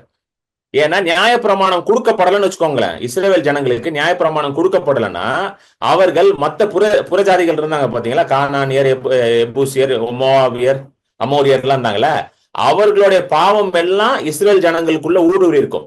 All the sins and iniquities of the Canaanite, Jebusites, Amorites and the Moabites would have infiltrated into the nation of Israel. So அவங்களை காப்பாற்றணும். இப்போ அவங்க வந்து ப்ரொடெக்ட் பண்ணி கொண்டு வரணும் till the savior comes. அதான் எழுதி இருக்கு பாருங்க 23வது வசனம். பட் பிஃபோர் ஃபெய்த் கேம், அதான் இயேசுவின் மூலமாக விசுவாசத்தை கொண்டு நம்ம ரட்சிக்கப்படுறோம்ல. இயேசு வந்த பிறகு விசுவாசத்தை கொண்டு ரட்சிக்கப்படுறோம். பிஃபோர் ஃபெய்த் கேம் 23வது வசனம். we were kept under God by the law. புரியுதுங்களா? நியாயப்பிரமாணம் நம்ம காவலாக இருந்துச்சு. ஏன் அப்படின்னு பாத்தீங்கன்னா 19வது வருஷம் திரும்ப வாங்க. 19th verse போடு விஜய் திருப்பி. What purpose then does the law serve? It was added because of the transgressions till the seed should come to whom the promise was made, and it was appointed through angels by the hand of a mediator. தமிழ்ல படிங்க sister. அப்படியானால் நியாயப்பிரமாணத்தின் நோக்கம் என்ன? ம் வாக்குத்தத்தத்தை பெற்ற சந்ததி வரும் அளவும் அது ம் அக்கிரமங்களின் நிமித்தமாக கூட்டப்பட்டு தேவ தூதரை கொண்டு மத்தியஸ்தன் கையிலே கட்டளையிடப்பட்டது. நல்லா கவனிங்க, நல்லா இந்த வசனத்தை கவனிங்க. வாக்கு தத்தம் பண்ணப்பட்ட சந்ததி, த ப்ராமிஸ்ட் ஜெனரேஷன் யாரு? நீங்களும் நானும் தான். சரிங்களா? கிறிஸ்துவின் மூலமாக ஒரு சந்ததி வெளியே வரணும். த ப்ராமிஸ்ட் சைல்டு கிரைஸ்ட் மூலமா ஒரு சந்ததியே வெளியே வரணும். அதான் போட்டிருக்கு. But the law was designed to last only until the coming of the child who was promised. எதுக்குன்னா to protect the nation of Israel. அதாவது நான் அன்னைக்கு ஒரு தியாலஜன் வந்து சொல்றேன், ரொம்ப அழகா சொன்னாரு. ஏன் நியாயப்பிரமாணத்தை ஆண்டவர் ரொம்ப ஸ்ட்ரிக்டா என்ஃபோர்ஸ் பண்ணாரு அப்படின்றது ரொம்ப அழகா பேசினார் ஒரு தியாலஜன். என்ன சொன்னாருன்னா, சின் வாஸ் சோ டாமினன்ட் இந்த வேர்ல்டு, ரொம்ப மோசமா இருந்துச்சு. போன வாரம் வந்து சிஸ்டர் கூட போன இதுல சொல்லிட்டு இருந்தாங்க, சிஸ்டர் விஜய் வந்து கொருந்து சபையில வந்து, அதாவது கொருந்து பட்டணத்துல வந்து பாத்தீங்கன்னா அது ஒரு கிரேக்க கலாச்சாரம், கிரீக் கல்ச்சரு. செக்ஷுவல் இமாராலிட்டி வந்து ரொம்ப ப்ரிடாமினண்டா இருந்துச்சான் அந்த சொசைட்டில. குடும்பங்களுக்குள்ளவே என்ன இருந்துச்சான்? செக்ஷுவல் இமாராலிட்டி இருந்துச்சான். தவறான பாலின தொடர்புகள் குடும்பங்களுக்குள்ளே இருந்துச்சான். சோ அதனாலதான் என்ன சொல்றாரு பவுல் வந்து, முக்காடு போட்டுட்டு வாங்க அப்படின்னு ஸ்திரீகளுக்கு சொல்றாங்க. ஏன் அப்படி சொன்னாருன்னா, அந்த இதுல இருந்து கொருந்து சபையில இருந்த அந்த அவங்க கடவுள் இருக்கவங்க பாத்தீங்களா, கிரீக் காட்ஸ். அந்த கிரீக் காட் டெம்பிள்ல வந்து வேசிகள் இருப்பாங்க, டெம்பிள் ப்ராஸ்டிடியூட்ஸ் எல்லாம் இருப்பாங்க. அந்த டெம்பிள் ப்ராஸ்டிடியூட்ஸ் எல்லாம் பாத்தீங்கன்னா அரைகுறையா ட்ரெஸ் பண்ணி இருக்கிறது, தலையை முக்காடு போட்டிருக்க மாட்டாங்க அவங்க. so that they will give a sign that they are a prostitute. so Pavul என்ன சொல்றாரு, இப்ப அவங்க எல்லாம் ரட்சிக்கப்பட்டு வராங்க, எல்லாம் கிறிஸ்துவை ஏற்றுக்கொண்டு சபைக்கு வராங்க. சோ பவுல் என்ன சொல்றாரு, இப்போ நீ என்ன பண்ணு, உன்னை மூடிக்கொள்ளுன்றார். சிஸ்டர் விஜய் அழகா எக்ஸ்பிளைன் பண்ணாங்க போன மீட்டிங், டியூஸ்டே மீட்டிங் போய் எல்லாரும் கண்டிப்பா பாருங்க அந்த வீடியோவை, அந்த மெசேஜ் கண்டிப்பா கேளுங்க. சரிங்களா? அது எப்படி, அதுதான் அதுக்கு சிக்னிபிகன்ஸ், முக்காடு போடுறது. இன்னைக்கு அந்த முக்காடை வச்சு என்ன சொல்லிட்டாங்க நம்ம கிட்ட, முக்காடு போடலையா, கத்தர் போர் ஒன்னு போர், என்ன பண்ண போறாரு பாரு, தலையை கழட்ட போறாரு பாரு. பாதி பேர் பயம் காட்டியே முக்காடு போட வைக்கிறது. கரெக்டா? பயம் காட்டி முக்காடு போடுன்னு சொல்லி. ஆனா இப்ப கொஞ்சம் பேர் தெளிவாயிட்டாங்க. ஏன்னா இப்ப இருக்க யங் கேர்ள்ஸ் எல்லாம் சொல்றாங்க முக்காடுலாம் போட முடியாது அப்படின்ட்டாங்க. நீங்க வேணா போட்டுக்கோங்க, நான் முக்காடுலாம் போட முடியாது அப்படின்ட்டாங்க. முக்காடு அதுக்கெல்லாம் ஒண்ணு கொடுக்கல அவரு கடவுள். என்ன நியாயப்பிரமாணமா அது? முக்காடு போட்டாதான் கடவுள் உங்க ஜெபத்தை கேட்பான்னு சொல்லியிருக்காரு. என்ன புரிஞ்சுக்கணும் ஃபர்ஸ்ட்.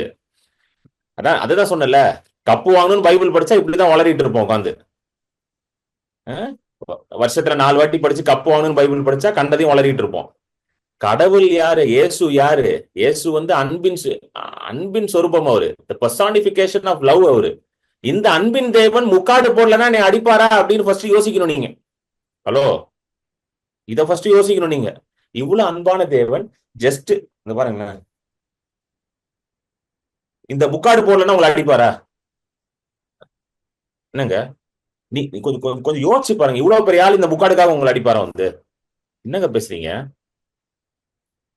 இவ்வளவு பெரிய ஆள் நான் சட்டை வந்து கருப்பு சட்டை போட்டேன்னு என்னை அடிப்பாரா? காதுல கம்மல் போட்டு அடிப்பாரா? புரியுதுங்களா உங்களுக்கு சொல்றது? இப்படி அதுதான் சொல்றேன். இந்த நியாயப்பிரமாணத்துல வாழ்றவங்க பாத்தீங்கன்னா ஒரு ஸ்ட்ரெஸ்ல இருப்பாங்க. ஒருத்தவங்க சொல்றாங்க, பிரதர் இப்போ இதெல்லாம் பிராக்டிகலா நடக்கிறது, அதான் உங்களுக்கு காட்டுறேன். இந்த முக்காடு வந்து இப்ப சில பேர்லாம் இந்த மாதிரி ஒரு ஸ்கார்ஃப் ஒன்று வாங்கிக்கிறாங்க. இது முக்காடு ஸ்கார்ஃப் இல்லைங்க, என் கர்ச்சீஃப் இது. சரிங்களா? என்ன பிரதர் முக்காடு போடுவார்னு நினைச்சுக்காதீங்க. இந்த ஸ்கார்ஃப் வச்சு இப்படி போடுவாங்க, இப்படி போடுவாங்க. சில பேர் வந்து என்ன பண்ணுவாங்க, கொஞ்சம் ஸ்டைலா போடுவாங்க, கொஞ்சம் அப்படி கொஞ்சம் பின்னாடி போய் அப்படி ஸ்டைலா போடுவாங்க. தெரியுதா கேமரால? தெரியல அந்த அளவுக்கு. புரியுது அவருக்கு? சோ இதுதான் நியாயப்பிரமாணம். இதை பண்ணா அதை பண்ணு, இதை பண்ணாதான் ஆண்டவர் உன்னை நேசிப்பாரு, அதை பண்ணா நேசிக்க மாட்டாரு, இதை பண்ணாதான் ஆண்டவர் உன்னை ஏத்துப்பாரு, அதை பண்ணா ஆண்டவர் பிரச்சனத்துக்கு வர முடியாது, இதை பண்ணாதான் ஆண்டவர் பிரச்சனத்துக்கு வர முடியும். இதெல்லாம் என்னது? இதுதான் லா. சோ இப்போ இந்த 19வது வசனம் கலாத்தியர் 3:19 போட்டிருக்குல்ல, ஏன் வந்து அப்போ இது கொடுக்கப்பட்டுச்சாலும் சொன்ன பாத்தீங்களா? ரொம்ப மோசமான பாவங்கள் எல்லாம் இருந்துச்சு அந்த காலத்துல. ரொம்ப மோசமான பாவம் இருந்துச்சு. சோ தியாலஜன் வந்து ரொம்ப அழகா எக்ஸ்பிளைன் பண்ணாரு. என்ன சொன்னாருன்னா, லா கொடுக்கப்படலைன்னா இஸ்ரவேல்ல ஒரு கண்ணி கூட இருந்திருக்க மாட்டாளாம். புரியுதுங்களா? I'll explain again. அதாவது if not for the law and the strict implementation of the law, ரொம்ப ஆண்டவர் வந்து ரொம்ப ஸ்ட்ரிக்டா அதை இம்ப்ளிமெண்ட் பண்ணாரு. அது அப்படி இல்லைன்னா இஸ்ரவேல் தேசத்துல ஒரு வெர்ஜின் கூட இருந்திருக்க மாட்டாலாம், ஒரு கன்னி கூட இருந்திருக்க மாட்டாலாம். இயேசு உலகத்துக்கு வர்றதுக்கு ஒரு வெர்ஜின் தேவைப்பட்டுச்சு. ஆமென். For Christ to come, there was a need for a virgin woman. ஒரு கன்னியின் வயிற்றுல தான் பிறப்பான்னு ஏசாயா எப்போ பண்ணிட்டாரு? தீர்க்கதரிசனமா சொல்லிட்டாரு. 700 வருஷத்துக்கு முன்னாடி ஏசாயா சொன்னாரா இல்லையாங்க? சொல்லிட்டாரு. ஏன்னா பரிசுத்தாவியானவர் கொண்டு வர அழிவில்லாத தேவ வார்த்தையின் வித்தினால கண்ணியின் வயிற்றுல அவர் என்ன பண்ணாரு? கர்ப்பம் தரித்தார். ஒரு மனுஷன் வழியாக அவர் வர முடியாது. ஏன்னா மனுஷன் வழியா வந்தாருன்னா அவர் யாரோட வித்துல உள்ள வந்துருவாரு? ஆதாமோட வித்துல உள்ள வந்துருவார். If he comes through a man's seed, then he will be from Adam's seed. So இயேசுவை வந்து ஆடமோட வித்துல இருந்து டிசோசியேட் பண்ணும். ஆடமோட வித்துக்கும் இயேசுக்கும் சம்பந்தமே இருக்கக்கூடாது. புரியுதுங்களா? அதனால பரிசுத்தாவியானவருடைய வார்த்தையின் வித்தினால இயேசு ஜனப்பிக்கப்பட்டார். அதுக்கு ஒரு கன்னி தேவைப்பட்டுச்சு, ஒரு பிளெமிஷ்லெஸ் லேடி, ஒரு பியூர் லேடி, ஒரு வெர்ஜின் லேடி மரியாள் இருந்தா. சோ அதான் இந்த தியாலஜி ரொம்ப அழகா சொன்னாரு. அதனாலதான் ஆண்டவர் லாவை கொடுத்து ப்ரொடெக்ட் பண்ணிட்டு இருக்காரு நேஷனை. பாருங்க எவ்வளவு பியூட்டிஃபுல் ஆண்டவர் பிளான் பண்றாரு பாத்தீங்களா? ஆண்டவர் மாதிரி பிளான் பண்றதை பார்க்கவே முடியாது உங்களால. வேற லெவல்ல பிளான் பண்ணுவார் ஆண்டவர். நிறைய பேருக்கு புரிய மாட்டேங்குது. ஆண்டவரோட டைம் ஸ்பெண்ட் பண்ணுங்க. அதுதான் நான் சொல்றேன், spend time with God. when you spend time with God, you will understand the plans and the purposes of God. உங்க வாழ்க்கையில நீங்க யோசிக்கலாம். சில பேர்லாம் யோசிப்பீங்க, நீங்க ஏன் என் வாழ்க்கையில இதெல்லாம் டிலே ஆகுது? இல்ல உட்காந்து கேளுங்க, ஆண்டவர்கிட்ட பேசுங்க. ஆண்டவர் ஏன் ஆண்டவர் இதெல்லாம் வரல? ஆண்டவரே ஏன் ஆண்டவரே இதெல்லாம் இப்படி இருக்கு ஆண்டவரே அப்படின்னு கேளுங்க. அப்ப ஆண்டவர் அழகா ப்ரூவ் பண்ணுவாரு, உங்களுக்கு காட்டுவாரு. ஏன் ஆண்டவர் உங்களுக்கு வந்து இந்த டைம் லைன்ல இந்த காரியங்களை செய்யறது, சில காரியங்களை ஏன் இன்னும் ஆண்டவர் வந்து வித்ஹோல்ட் பண்ணி வச்சிருக்காரு, ஏன் இன்னும் அது வந்து நடக்காம இருக்கு. புரியுதுங்களா உங்களுக்கு சொல்றது? அதுதான் it should be a relationship with God. நியாய பிரமாணத்துக்குள்ள இருந்தீங்கன்னா ரிலேஷன்ஷிப்ல இருக்க மாட்டீங்க, டூஸ் அண்ட் டோன்ஸ்ல தான் உட்காந்துருப்பீங்க. எத்தனை பேருங்க புரியுதுங்களா இல்லையாங்க? அதுதான் இங்க எழுதுறாரு, பர்பஸ் ஆஃப் த லா. கலாத்தியர் 3:19-25 தான் போட்டுட்டு கடைசியில 24வது வசனத்துல போட்டிருக்கு பாருங்க. therefore the law was our tutor to bring us to Christ. நியாய பிரமாணம் ஒரு உபாதினா ஒரு டியூட்டர். எதுக்கு? கிறிஸ்துவின் இடத்துல கொண்டு போகணும். ஏன்னா இன்னொரு பர்பஸ் என்னதுன்னா, நியாய பிரமாணத்தின் மூலமாக மனுஷன் தன்னுடைய கிரியையினால தன்னுடைய மாம்சத்தினால அவன் என்ன ஆக முடியாது, நீதிமான ஆக முடியாதுன்றத மனுஷனே உணர்ந்து கொள்ளணும். நீங்க எப்ப தெரியுமா சேவியர்ட்ட வருவீங்க? உங்களால உங்களை காப்பாத்திக்க முடியாதுன்றத போதுதான் நீங்க எங்க வருவீங்க? சேவியர்ட்ட வருவீங்க. என்னால என்னை காப்பாத்திக்க முடியாது பிரதர், என்னால என் வாழ்க்கையை நடத்த முடியாது பிரதர், அவன் தான் கிறிஸ்துவ கிட்ட வருவான். புரியுதுங்களா இல்லையாங்க? எவன் கிறிஸ்துவ கிட்ட வருவான்? when someone comes to the end of himself, when someone says I cannot handle my life, I need a savior, I need a lord over my life, only that person will come to Christ.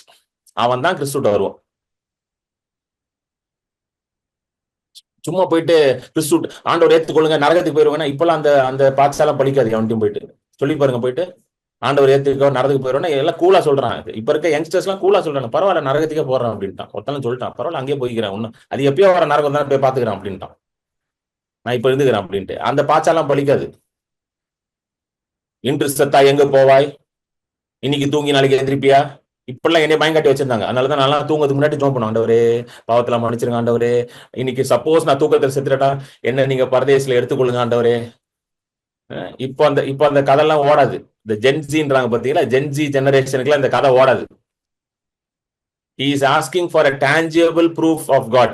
இன்னைக்கு இருக்க generation வந்து கர்த்தர் இருக்கிறார்ன்றதை எனக்கு prove பண்ணி காட்டுன்னு கேட்கறான். Hello, வாயிலெல்லாம் வடை சுட்டு விற்க முடியாது இன்னைக்கு இருக்க ஜெனரேஷனுக்கு. புரியுதுங்களா இல்லையாங்க?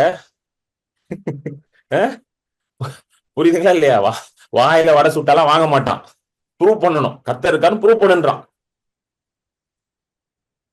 புரியுதுங்களா உங்களுக்கு?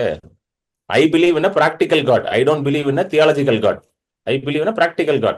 என்கிட்ட வந்தீங்கன்னா நான் பிலீவ் பண்றதை தான். நீங்க கர்த்தர்ட்ட வந்தீங்கன்னா கர்த்தர் சுகமாக்க வரவங்களை, கர்த்தர்ட்ட வந்தீங்கன்னா கர்த்தர் உங்க வாழ்க்கையை மாத்துவார். இதான் நான் பிலீவ் பண்றேன். இதை நான் பிலீவ் பண்றேன், இதை என் வாழ்க்கையில பாக்குறேன், இதை என் ஊழியத்திலே நான் பாக்குறேன். எத்தனை பேர் புரியுதுங்களா இல்லையாங்க? சும்மா நான் சொன்னா கர்த்தரை ஏத்துக்கோனா யாரும் ஏத்துக்கிறதுக்குலாம் ரெடியா இல்லைங்க. நேற்று ஒரு சிஸ்டருக்கு என்கிட்ட போன்ல கனெக்ட் ஆனாங்க. நம்ம மீட்டிங் வருவாங்கல்ல, சிஸ்டர் மீனா ஒருத்தங்களை கனெக்ட் பண்ணி விட்டாங்க. they are not from a believer family. they used to believe in Christ போல ஒரு காலத்துல கிடையாது. கனெக்ட் பண்ணி விட்டாங்க. கனெக்ட் பண்ணோன்னா ஆண்டவர் சொல்றாரு, அவங்க மூத்த பொண்ணு என்ன பண்றான்னு அப்படியே சொல்றாரு என்கிட்ட. நான் உங்கள்கிட்ட சொல்றேன், this is what your eldest daughter is doing, this is what is doing அப்படின்றாரு. சொல்லி முடிச்சோன்னே உட்காந்து கேட்கறாங்க, ஓகே சொல்லுங்க, நான் என்ன பண்ணணும் சொல்லுங்க அப்படின்றாங்க. அவங்ககிட்ட போயிட்டு கத்தரை ஏத்துக்கோ நரகத்துக்கு போயிடணும், போனை அப்பயே கட் பண்ணி விட்டுருப்பாங்க, கேட்கவே மாட்டாங்க. You need to show tangible proof of God. கத்தரை tangible என்னது? ப்ரூவ் பண்ணி காட்டணும். உங்க எல்லாருக்கும் அப்படிப்பட்ட வல்லமை ஆண்டவர் கொடுத்திருக்காரு. உங்களுக்குள்ள அந்த வல்லமை இருக்கு. You can prove to the world that God is real. ஹalleluya. அதுக்காக தான் பரிசுத்த ஆவியானவரே கொடுக்கப்பட்டார். பரிசுத்த ஆவியானவர் எதுக்கு ஊத்துறாரு ஆண்டவர்? ஃபர்ஸ்ட் நியூ கவர்னன்ட்ட ஓபன் பண்ண உடனே பரிசுத்த ஆவியானவர் தான் இறங்குறாரு. பாத்தீங்களா? நியூ கவர்னன்ட் ஓபன் ஆன உடனே யார் ஃபர்ஸ்ட் இறங்குறா? பரிசுத்த ஆவியானவர் தான் இறங்குறாரு. பரிசுத்த ஆவியானவர் பேதுரு மேல வந்த உடனே பேதுருவை பார்த்து சாட்சி சொல்றானுங்க. யாரு? பரிசேயர்லாம் சாட்சி சொல்றானுங்க. இவர்களுக்கு எப்படி இப்படிப்பட்ட ஞானம் வந்துச்சு, இவர்கள்லாம் படிக்காதவர்களாச்சு அப்படின்னு அவனுங்க சாட்சி சொல்ல ஆரம்பிச்சிட்டானுங்க. பரிசுத்த ஆவியானவர் வர்றதுக்கு முன்னாடி பேதுரு வேற மாதிரி இருக்கிறான். கவனிச்சிங்களா? இஷ்டத்துக்கு பேசுறது, வாய்க்கு வந்த டைலாக் சொல்றது, வாயில வடை சுடுறது, இதெல்லாம் பண்ணுவான் பேதுரு. பரிசுத்த ஆவியானவர் இறங்கின உடனே பேதுருவை பத்திய சாட்சியே மாறிடுச்சு. பேதுருவை பத்தி பரிசேயர் சதுசேயர்லாம் வேற மாதிரி பேச ஆரம்பிச்சிட்டானுங்க. இவங்க படிக்காதவங்களாச்சே, இவனுங்க எப்படி இப்படிப்பட்ட ஞானத்துல வாழ்றாங்க? வாங்க, அப்போஸ்தலர் 4:13. பேதுருவும் யோவானும் பேசுகிற தைரியத்தை அவர்கள் கண்டு அவர்கள் படிப்பறியாதவர்கள் என்றும் பேதமையுள்ளவர்கள் என்றும் அறிந்தபடியினால் ஆச்சரியப்பட்டு பாருங்க, அறிந்தபடியினால் பாருங்க, அவனுங்க படிக்காதவனுங்க, ஸ்கூலுக்கு போல அவனுங்க, அதெல்லாம் தெரியும் அவங்களுக்கு, மீன் பிடிச்சிட்டு தான் இருக்கானுன்னு தெரியுது. ஆனால் அவர்களை பார்த்து அவர்கள் என்ன பண்ணாங்களா? ஆச்சரியப்பட்டு அவர்கள் இயேசுவுடனே கூட இருந்தவர்கள் என்றும் அறிந்து கொண்டார்கள். அடுத்த வசனம். சொஸ்தமாக்கப்பட்ட மனுஷன் அவர்கள் அருகே நிற்கிறதை கண்டபடியால் அவர்களுக்கு இடம் இல்லாதிருந்தது. புரியுதுங்களா? சொஸ்தமாக்கப்பட்ட மனுஷன் அவர்கள் அருகே இருந்ததுனால வாயை திறந்து பேச முடியல ஒண்ணும். எத்தனை பேருக்கு புரியுது? பேதுரு யோவானையும் அரெஸ்ட் பண்ணிட்டானுங்க. அரெஸ்ட் பண்ணி அவங்களை கன்விக்ட் பண்ணு வெயிட் பண்ணிருக்கானுங்க. ஆனா ப்ரூவ் பண்ண முடியல. ஏன்னா சப்பானி நின்னுட்டு இருக்காண்டி. புரியுதுங்களா? This is what God wants to do through your life. இதுக்குதான் ஆண்டவர் உங்க வாழ்க்கையில செய்யணும்னு நினைக்கிறார். சொஸ்தமாக்கப்பட்ட மனுஷன் அருகிலே நின்றுட்டு இருந்தனால அவர்கள் வாயடைத்து போனார்கள். And seeing the man who had been healed standing with them, they could not say nothing against them. I want to tell you, God wants to prove this verse in each and everyone's life. இதை உங்க வாழ்க்கையில செய்யணும்னு ஆண்டவர் விரும்புறார். People can't speak against you because they will see the work of God in your life. தேவனுடைய கிரியையை உங்க வாழ்க்கையில அவங்க பார்ப்பாங்க. அதனால வாய் அடைச்சு நிற்பாங்க. என்ன பேசுறது இவங்க கிட்ட? ஒன்னும் பேச முடியாது, அப்பட்டமா தெரியுது இவன் கூட கர்த்தர் இருக்காரு அப்படின்னு. மோசேயை ஏன் தொட முடியல பார்வோனுக்கு? பார்வோன் சூப்பர் பவர். அந்த காலத்து அமெரிக்கா அவரு. எகிப்து அந்த காலத்து அமெரிக்கா சூப்பர் பவர். எல்லார் கண்ணிலையும் வரலுட்டு ஆட்டலாம். ஆனா மோசையை மட்டும் ஒன்றும் பண்ண முடியல. ஏன்னா பார்வோன் மோசே பேசும்போது பார்வோனுக்கு நல்லா தெரியுது இவன் பேசல, ஆண்டவர் பேசிக்கிட்டு இருக்கான்னு தெரிஞ்சிருச்சு அவனுக்கு.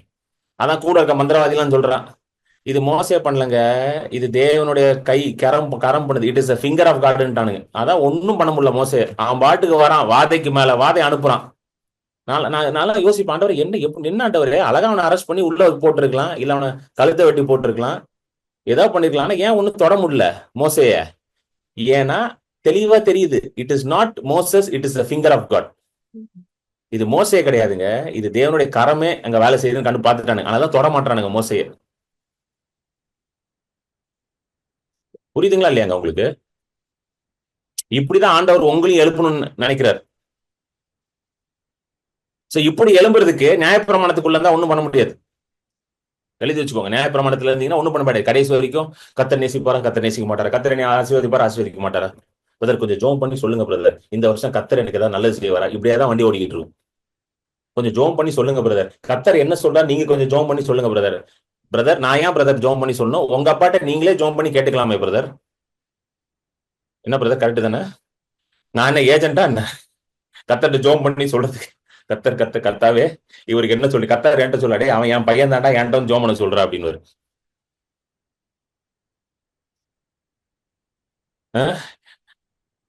Kiran Paul is not the mediator of the new covenant. Jesus is the mediator of the new covenant. கிறிஸ்துவே இன்னைக்கு மத்தியஸ்தரா இருக்கிறார். புரியுதுங்களா? சோ இதுக்காக தான் நியாயப்பிரமாணம் கொடுக்கப்பட்டுச்சு. எத்தனை பேருக்கு புரிஞ்சிருச்சு? You understood why law was given? Law was from God only. Law was holy. Pavul எழுதுறாரு, நியாயப்பிரமாணம் பரிசுத்தமானது. நியாயப்பிரமாணம் கர்த்தரால் உண்டானதுதான். ஆனா நியாயப்பிரமாணம் நீதியை உண்டாக்காது.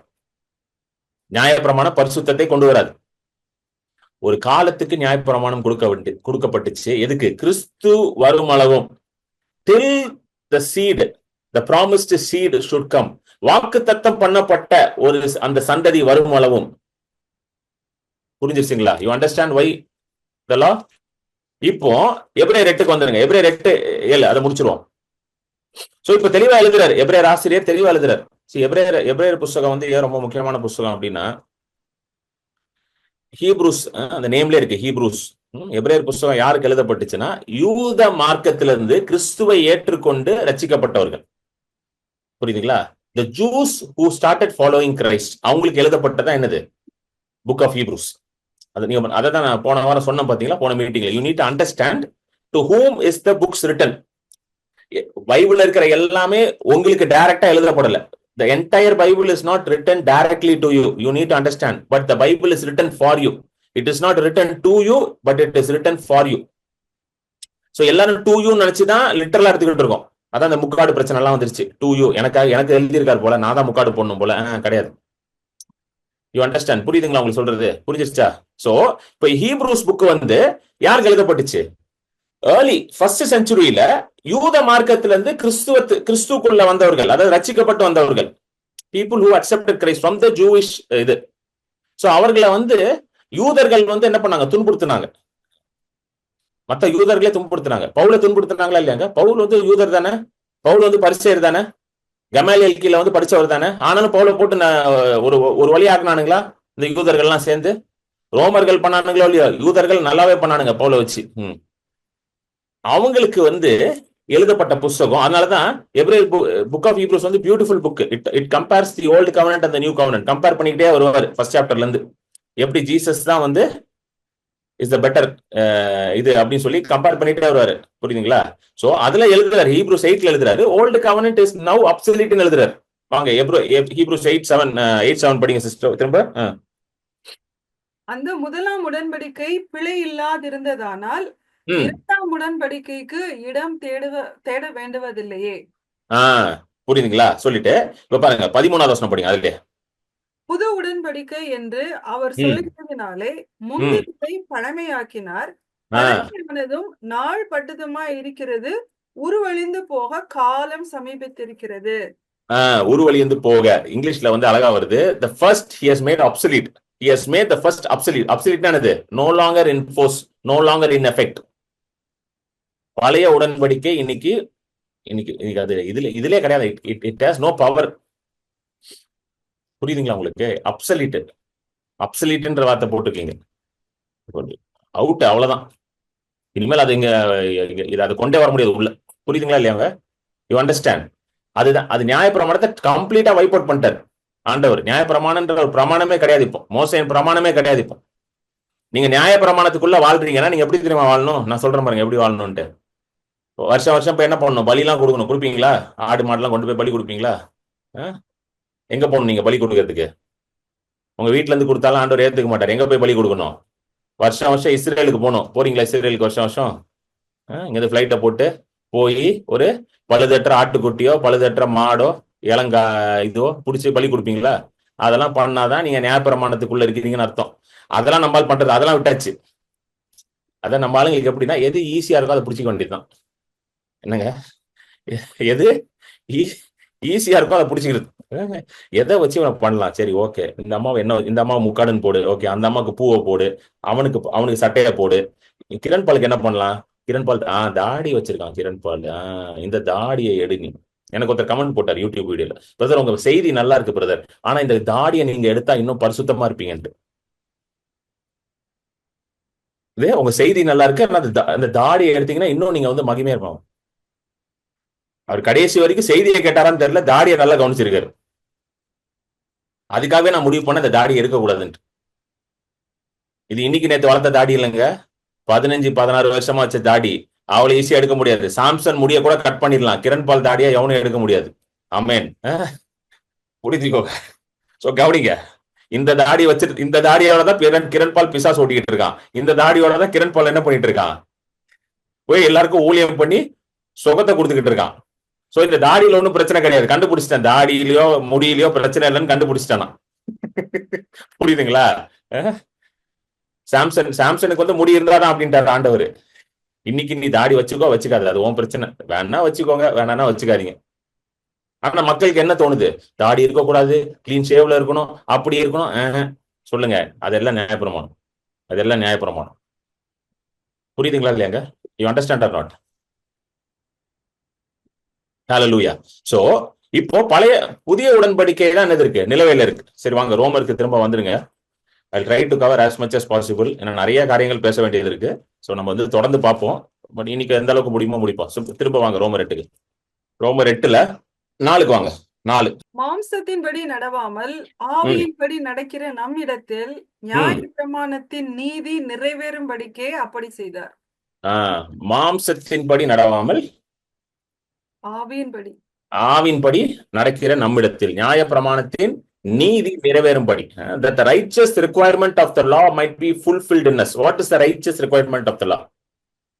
Righteous requirement of what does the law require? அத நியாயப்பிரமாணம் என்ன ரிக்வயர் பண்ண, என்ன எதிர்பார்க்குது? நீங்க முழு நியாயப்பிரமாணத்தை நீங்க என்ன பண்ணணும், கீழ்ப்படியணும். இதுதான் ரெக்வயர்மெண்ட். புரிஞ்சிருச்சுங்களா? What is the righteous requirement of the law? Law ஆண்டவர் கொடுத்து என்ன சொன்னார்? எல்லாத்தையும் நீ கை கொள்ளணும், எல்லாத்தையும் நீ ஒபே பண்ணணும். ஒன்ன கூட நீ என்ன பண்ணக்கூடாது, மீறக்கூடாது. இதுதான் requirement of the law. So இன்னைக்கு righteous requirement of the law யார் மூலமா நமக்கு நடந்திருக்கு? கிறிஸ்து இயேசுவின் மூலமா அது நடந்துருச்சு. You understand? இன்னைக்கு righteous requirement of the law, அதாவது வந்து நியாயப்பிரமாணம் எதிர்பார்க்கிற அந்த காரியம் இருக்கு பாத்தீங்களா, முழு நியாயப்பிரமாணத்தை நீ கீழ்ப்படிஞ்சு அதை முழுசா நீ கை கொள்ளணும் அப்படின்னு சொன்னார்ல, அது யாரு? அது முழு நியாயப்பிரமாணத்தை யார் கை கொண்டா?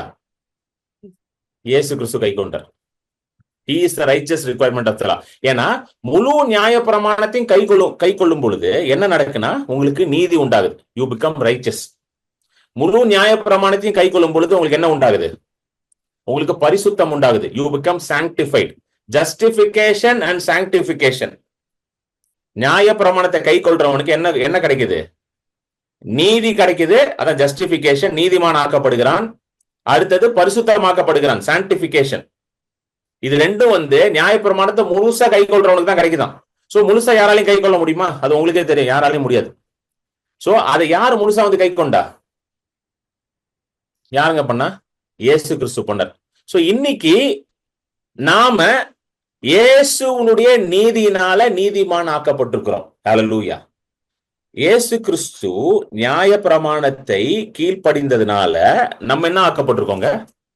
நீதிமானாக்கப்பட்டிருக்கோம். Because of the obedience of Christ we have been justified. பாங்க ஒரு வசனத்தை காட்டுறேன். ரோமர் 4:25. ரோமர் 4 கடைசி வசனம். அவர் நம்முடைய பாவங்களுக்காக ஒப்பு கொடுக்கப்பட்டும், நம்முடைய பாவங்களுக்காக, அதாவது நம்முடைய பாவங்கள்னா நம்ம நியாயப்பிரமாணத்தை கீழ்ப்படிய முடியல. புரியுதுல? பாவத்தினால நம்மளால என்ன பண்ண முடியல, அதெல்லாம் உள்ள வருது. யுவர் இன்சஃபிஷியன்சி, யுவர் சின், உங்களுடைய டிரான்ஸ்கிரஷன், மீறுதல், அதற்காக யார் ஒப்பு கொடுக்கப்பட்டார்? இயேசு ஒப்பு கொடுக்கப்பட்டார். அவர் நம்முடைய பாவங்களுக்காக ஒப்பு கொடுக்கப்பட்டும், அடுத்தது நாம் நீதிமான்களாக்கப்படுவதற்காக எழுப்பப்பட்டும் இருக்கிறார். ஹல்லேலூயா, ஆமென். யார் நீதிமானாக்கப்படுவதற்காக? நீங்கள் நீதிமானாக்கப்படுவதற்காக. சொல்லுங்க, நான் நீதிமானாக்கப்படுவதற்காக. நான் நீதிமானாக்கப்படுவதற்காக. இப்ப நீங்க நீதிமான். For my justification, for my righteousness he was raised. இயேசு எழும்பினாரா இல்லையாங்க? 3ஆவது நாள் எழும்பினாரா இல்லையா? கண்டிப்பா எழும்பினார். என் பாவத்திற்காக, என் மீறுதலுக்காக என்ன பண்ணாரு அவரு? சிலுவையில ஒப்பு கொடுக்கப்பட்டார். He went to the cross for my what? Sins and transgressions and offenses. So sin அப்படின்றது போது என்னெல்லாம் நீங்க மனசுக்குள்ள கொண்டு வரணும்? sin அப்படின்னா வெறும் பாவம், அதாவது இந்த தண்ணி அடிக்கிறது, சிகரெட் அடிக்கிறது, அது மட்டும் பாவம் கிடையாது. sin அப்படின்னா ஆதாம் கொண்டு வந்த ஒரிஜினல் sin என்னது? Rebellion against God. ஆதாம் கொண்டு வந்த ஒரிஜினல் sin என்ன தெரியுமா? ஆண்டவருக்கு, அதாவது ரெபல்லியன் அகேன்ஸ்ட் காட்னா தேவனுக்கே எதிர்த்து பேசுவதா? ரெபல்லியன் தமிழ்ல எப்படி சொல்றது? அப்படி செய்து தேவனுக்கு எதிர்த்து நிக்கிறது. ரெபலிங் அகைன்ஸ்ட் காட். அதுதான் ஆதாம் பண்ணான். அவன் தன் வழியில் போனான். ஏசாயா 55:6 போட்டிருக்குல்ல, நம் ஆடுகளை போல அவன் தன் வழியில் போனான். அந்த வசனத்தை போடுங்க டக்குன்னு. 53:6. ஏசாயா 53:6. இதுதான் மனுஷனோட ஒரிஜினல் சின், மெயின் சின். படிங்க சிஸ்டர். நாம் எல்லாரும் ஆடுகளை போல வழி தப்பி திரிந்து அவனவன் தன் வழியிலே போனான். அவன் தன் வழியில. கரெக்டா இல்லையாங்க? மனுஷன் அவன் இஷ்டத்துக்கு பண்றான் ஏதோ ஒண்ணு. அவன் தன் ஆடுகளை போல செதறி இஷ்டத்துக்கு போயிட்டு இருக்க பண்றான். ஒருத்தன் அதை பண்றான், ஒருத்தன் இதை பண்றான். அதுதான் பாவம். கர்த்தர் சொல்றது தவிர எல்லாத்தையும் பண்ணிட்டு இருக்கானுங்க. அடுத்தது, கர்த்தரோ நாம் எல்லாருடைய அக்கிரமத்தையும் அவர் மேல் விழ பண்ணினார். அந்த அக்கிரமம்ன்றது பாத்தீங்கன்னா இனிக்விட்டி. ஏவான் அப்படின்ற வார்த்தை யூஸ் பண்றாங்க கிரீக்ல. அந்த இனிக்விட்டி, எந்த அக்கிரமம்? அவன் தன் வழியில போனான். Rebellion against God is the greatest sin, is the original sin. கர்த்தருக்கு எதிர்த்து நிக்கிறது, கர்த்தருக்கு சப்மிட் பண்ணாம இருக்கிறது. நம்ம நினைக்கிறது தண்ணி அடிக்கிறது, தம் அடிக்கிறது, போனோகிராஃபி பாக்குறது, இதுதான் பாவம். விபச்சாரம் பண்றது, இதுதான் பாவம் நினைக்கிறேன். இது எல்லாத்துக்கும் காரணம் அவன் தன் வழியில போறது. when you rebel against God, all these things start happening.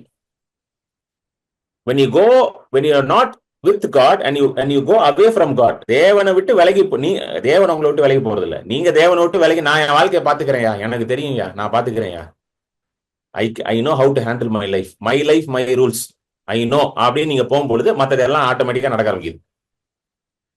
அந்த பாவம், அந்த அக்கிரமத்தை யார் மேல வச்சாராம்? ஆண்டவர் இயேசு கிறிஸ்து மேல. அதான் போட்டு கர்த்தரோ நம்ம எல்லாருடைய அக்கிரமத்தையும் அவர் மேல் விழ பண்ணார். That sin of rebellion, that iniquity, அந்த கில்ட், அந்த குற்றம், அந்த கில்ட் ஆஃப் ரெபெலியன், அது யார் மேல வந்துச்சு?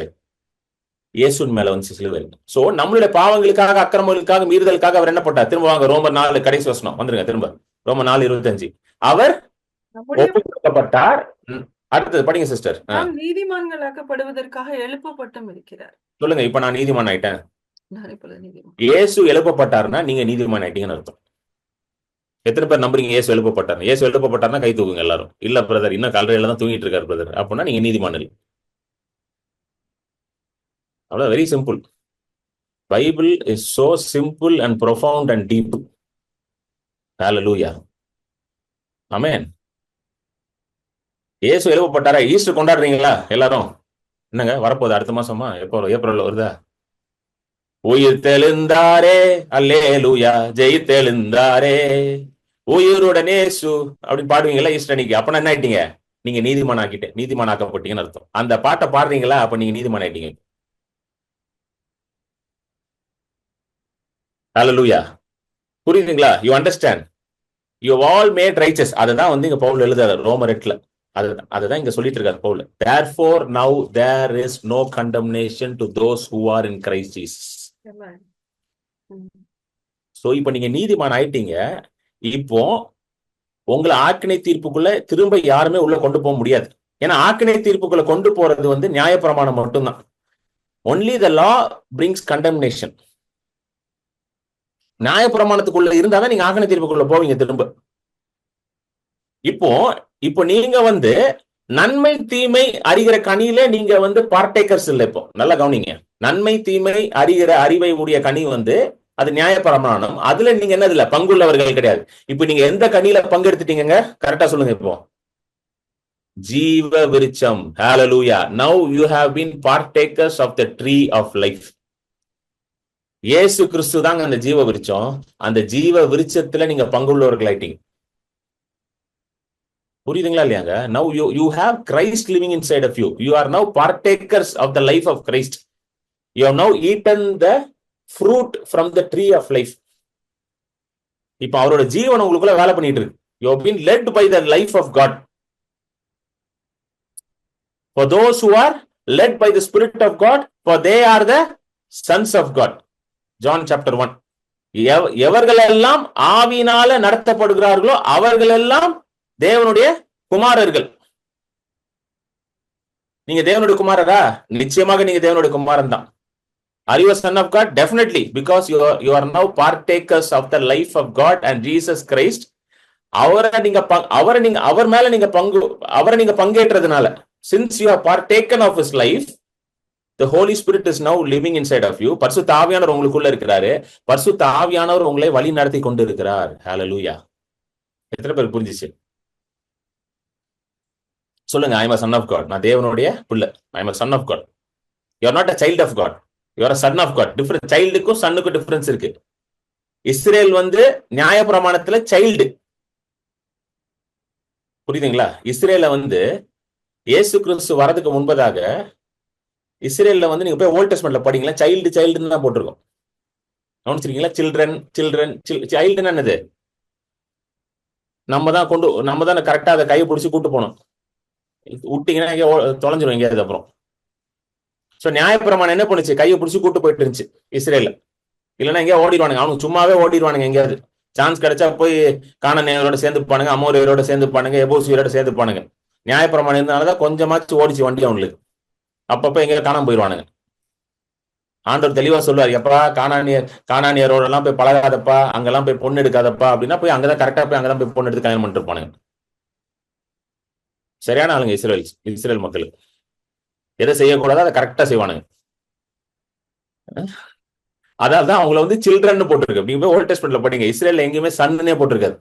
ஆனா உங்களை ஆண்டவர் என்னன்னு சொல்றாரு? Sun. A child is different, a son is different. ஏன்னா சைல்டுக்கு சுதந்திரம் கிடையாது, சன்னுக்கு தான் சுதந்திரம் வரும். இன்னைக்கு உங்களுக்கு சுதந்திரம் கொடுத்திருக்காரு. அந்த சுதந்திரத்துக்கான டவுன் பேமெண்ட் தான் holy spirit. Hallelujah. Amen. Now you have an inheritance and the down payment for the inheritance is the Holy Spirit. அது எங்க வருது? எபிசியன்ஸ் 1, எபேசியர் 1:10. நீங்களும் உங்கள் ரட்சிப்பின் சுவிசேஷமாகிய சத்திய வசனத்தை கேட்டு விசுவாசிகளான போது, நல்லா போனீங்க, உங்களுடைய சால்வேஷன் ஜர்னி வருது. அப்படியே நீங்களும் சத்திய வசனத்தை கேட்டு விசுவாசிகளானீங்களா? ரட்சிப்பின் சுவிசேஷத்தை கேட்டு. அடுத்தது வாக்குத்தத்தம் பண்ணப்பட்ட பரிசுத்த ஆவியால் அவருக்குள் முத்திரை போடப்பட்டீர்கள். பாருங்க, ரட்சிப்பு நடக்குதா? பாருங்க, அந்த ப்ராசஸ் அப்படியே எவ்வளவு பாருங்க. பைபிள் சோ பியூட்டிஃபுல், எவ்வளவு அழகா எழுதியிருக்காரு பாருங்க ஆண்டவர். நீங்கள் உங்கள் ரட்சிப்பின் சுவிசேஷம், அந்த சுவிசேஷத்தை கேட்கறீங்க, ரட்சிப்புக்குள்ள வரீங்க. வந்த உடனே வாக்குத்தத்தம் பண்ணப்பட்ட பரிசுத்த ஆவியானவரால் கூட நீங்க என்ன பண்ணப்பட்டீங்க? பாருங்க, ரட்சிப்பு அடைஞ்ச உடனே சீல் வைக்கிறார் ஆண்டவர். யாரோட சீல் வைக்கிறாரு? சேர்த்தவங்கள ஹோலி ஸ்பிரிட்டோட. சொல்லுங்க, ஹோலி ஸ்பிரிட். இப்ப ஹோலி ஸ்பிரிட் உங்களோட சேர்ந்து சீல் வச்சுட்டாரு. நீங்க நினைச்சாலும் அவர் வெளியே போக முடியாது. யாராவது உங்ககிட்ட அவரு எவ்வளவு பெரிய ஊழியக்காரவனா இருந்துட்டு போட்டோம், கையில இவ்வளவு பெரிய பைபிள், இது டிக்ஷனரி, கையில இவ்வளவு பெரிய பைபிள் தூக்கிட்டு வந்தாலும் பரவாயில்ல, பிரதர் சிஸ்டர் பிரதர் பரிசுத்த ஆவியானவர் உங்களை விட்டு போயிடுவார் அப்படின்னாருன்னா, சார் உங்களுக்கு என்ன வேணும், காஃபி டீ குடிக்கிறீங்களா, கிளம்பிருங்கன்னு சொல்லி அனுப்பி விட்டுருங்க. பைபிளை பார்த்து பயந்துறாங்க. ஏன்னா சில பேர் பெரிய பைபிள்லாம் தூக்கிட்டு வந்து பயங்கட்டுவாங்க. நீங்க பைபிள் பெரிய தேவ மனுஷரா இருப்பார் போலயே, பெரிய பைபிள் வச்சிருக்காரு, அதான் பெரிய தேவ மனுஷர். புரியுதுங்களா இல்லையாங்க? இன்னைக்கு நிறைய பேர் இந்த பயத்துல தான் வாழ்ந்துகிட்டு இருக்கான். பரிசுத்த ஆவியானவர் விட்டு போயிடுவார், பரிசுத்த ஆவியானவர் விட்டு போயிடுவார். எங்கேயா விட்டு போவாரு? ஹலோ, எங்க விட்டுட்டு போவாரு? Know ye not, for you are the temple of the Holy Ghost. அறிந்திருக்கிறீர்களா? நீங்களே தேவனுடைய ஆலயமாக இருக்கிறீர்கள். 1 கொரிந்தியர் 7:6, 6வது அதிகாரம். அதான் எழுதுறாரு பாருங்க. எபேசியர் 1 பாருங்க, ஃபர்ஸ்ட் ரட்சிக்க போறீங்க, சுவிசேஷத்தை கேட்டு ரட்சிக்க போடுறீங்க. அதுக்கப்புறம் சீல், ஆண்டவர் பரிசுத்த ஆவியானவரோட சீல் பண்றாராம். எப்படி வேலை செய்யறாரு பாத்தீங்களா ஆண்டவர்? வைஸ் மாஸ்டர் அவரு, பில்டர். பவுல் எழுதுறாருல, is a wise master builder. பாருங்க, சீல் வைக்கிறாராம். ஏன் சீல் வைக்கிறாருன்னா தெரியும், நாளைக்கு எவனாவது ஏமாத்துவான். இந்த வசனம் இருக்கும் பொழுதே நம்மளை ஏமாத்தி இருக்காங்கன்னா, ஹலோ நல்லா கவனிங்க, இந்த வசனம் இருக்கும் பொழுதே நம்மளை ஏமாத்தி இருக்கிறாங்க. என்ன ஏமாத்தி இருக்கிறாங்க? பரிசுத்த ஆவியானவர் ஒண்ணு விட்டு போயிடுவாரு, நீ அப்படி இருக்கிற இப்படி இருக்கிற. அதான் ஆண்டோட்ட ஒரு நாள் கேட்டு, ஆண்டவரே இவ்வளவு வசனம் நீங்க கொடுத்திருக்கிறீங்க தெளிவா, அப்படி இருந்த ஏமாத்தி இருக்காங்கன்னா அப்ப தப்பு யார் மேல இருக்கு?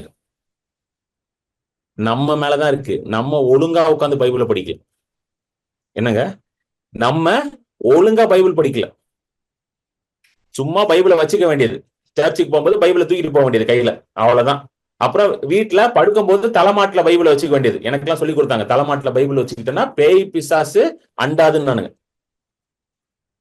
நம்ம நினைச்சிட்டோம் வீட்டுல பைபிள் ஒவ்வொரு சில வீட்டுல எல்லாம் பாத்திருக்கீங்களா, ஒவ்வொரு ரூம்ல பைபிள் வச்சிருப்பாங்க. கவனிச்சிருக்கீங்களா? ஒவ்வொரு ரூம்ல பைபிள் வச்சிருப்பாங்க. கேட்டா பைபிள் இருந்தா பேய் வராது. பைபிள் இருந்தா பேய் வராது சார். வசனம் உள்ள இருந்துச்சுன்னா எல்லா ரூம்லயும் பைபிள் இருக்கும். எல்லா ரூம்லயும் பைபிள். அங்க ஒரு பைபிள், இங்க ஒரு பைபிள், அங்க ஒரு பைபிள். எனக்குலாம் ஒருத்தர் தெரியும், கார் எடுக்கிறதுக்கு முன்னாடி காரை சுத்தி நடந்து கிராஸ் போடுவாரு. இதெல்லாம் உண்மை கதைங்க. காரை சுத்தி நாலா பக்கமும் போய் கிராஸ் போடுவாரு. நாலா பக்கமும் போடுவாரு. 4 டயர் இருக்கு பாத்தீங்களா, பஞ்சர் ஆயிடக்கூடாது ஆண்டவரே, 4 டயரையும் பஞ்சர் பண்ணிடாதீங்க. ஏன்னா என்ன நமக்கு சொல்லி கொடுத்துட்டானுங்களே, டயர் பஞ்சர் ஆயிடுச்சா கத்தருக்கு விரோதமா ஏதாவது பண்ணிருக்காதான் கார் டயர் பஞ்சர் ஆகிட்டாரு ஆண்டவர் உனக்கு. நீங்க டயரை மாத்தாம பழைய டயர்ல ஓட்டிட்டு இருந்திருப்பீங்க, அதான் பஞ்சர் ஆயிருக்கும். 4 பக்கம் கிராஸ் போடுறாலும் தெரியும் எனக்கு. சொல்லுங்க. பரிசுத்த ஆவியானவரோட கூட சேர்ந்து நம்மளை முத்திரை செய்து. அந்த வசனத்தை போடு விஜய், ரிப்ளை பண்ணு. 1:13 தெளிவா போட்டிருக்கு பாருங்க, படிங்க சிஸ்டர். நீங்களும் உங்கள் ரட்சிப்பின் சுவிசேஷமாகிய சத்திய வசனத்தை கேட்டு விசுவாசிகளான போது வாக்குத்தத்தம் பண்ணப்பட்ட பரிசுத்த ஆவியால் அவருக்குள் முத்திரை போடப்பட்டீர்கள். அவருக்குள் முத்திரை போடப்பட்டீர்கள். சொல்லுங்க, இங்கிலீஷ்ல ரொம்ப இன்னும் அழகா போட்டிருக்கு. in whom also having believed you are sealed with the Holy Spirit of promise. சீல்ட்னா உடைக்க முடியாது. யாரும் உடைக்க முடியாது. எந்த பிசாசும் உங்களை உடைக்க முடியாது.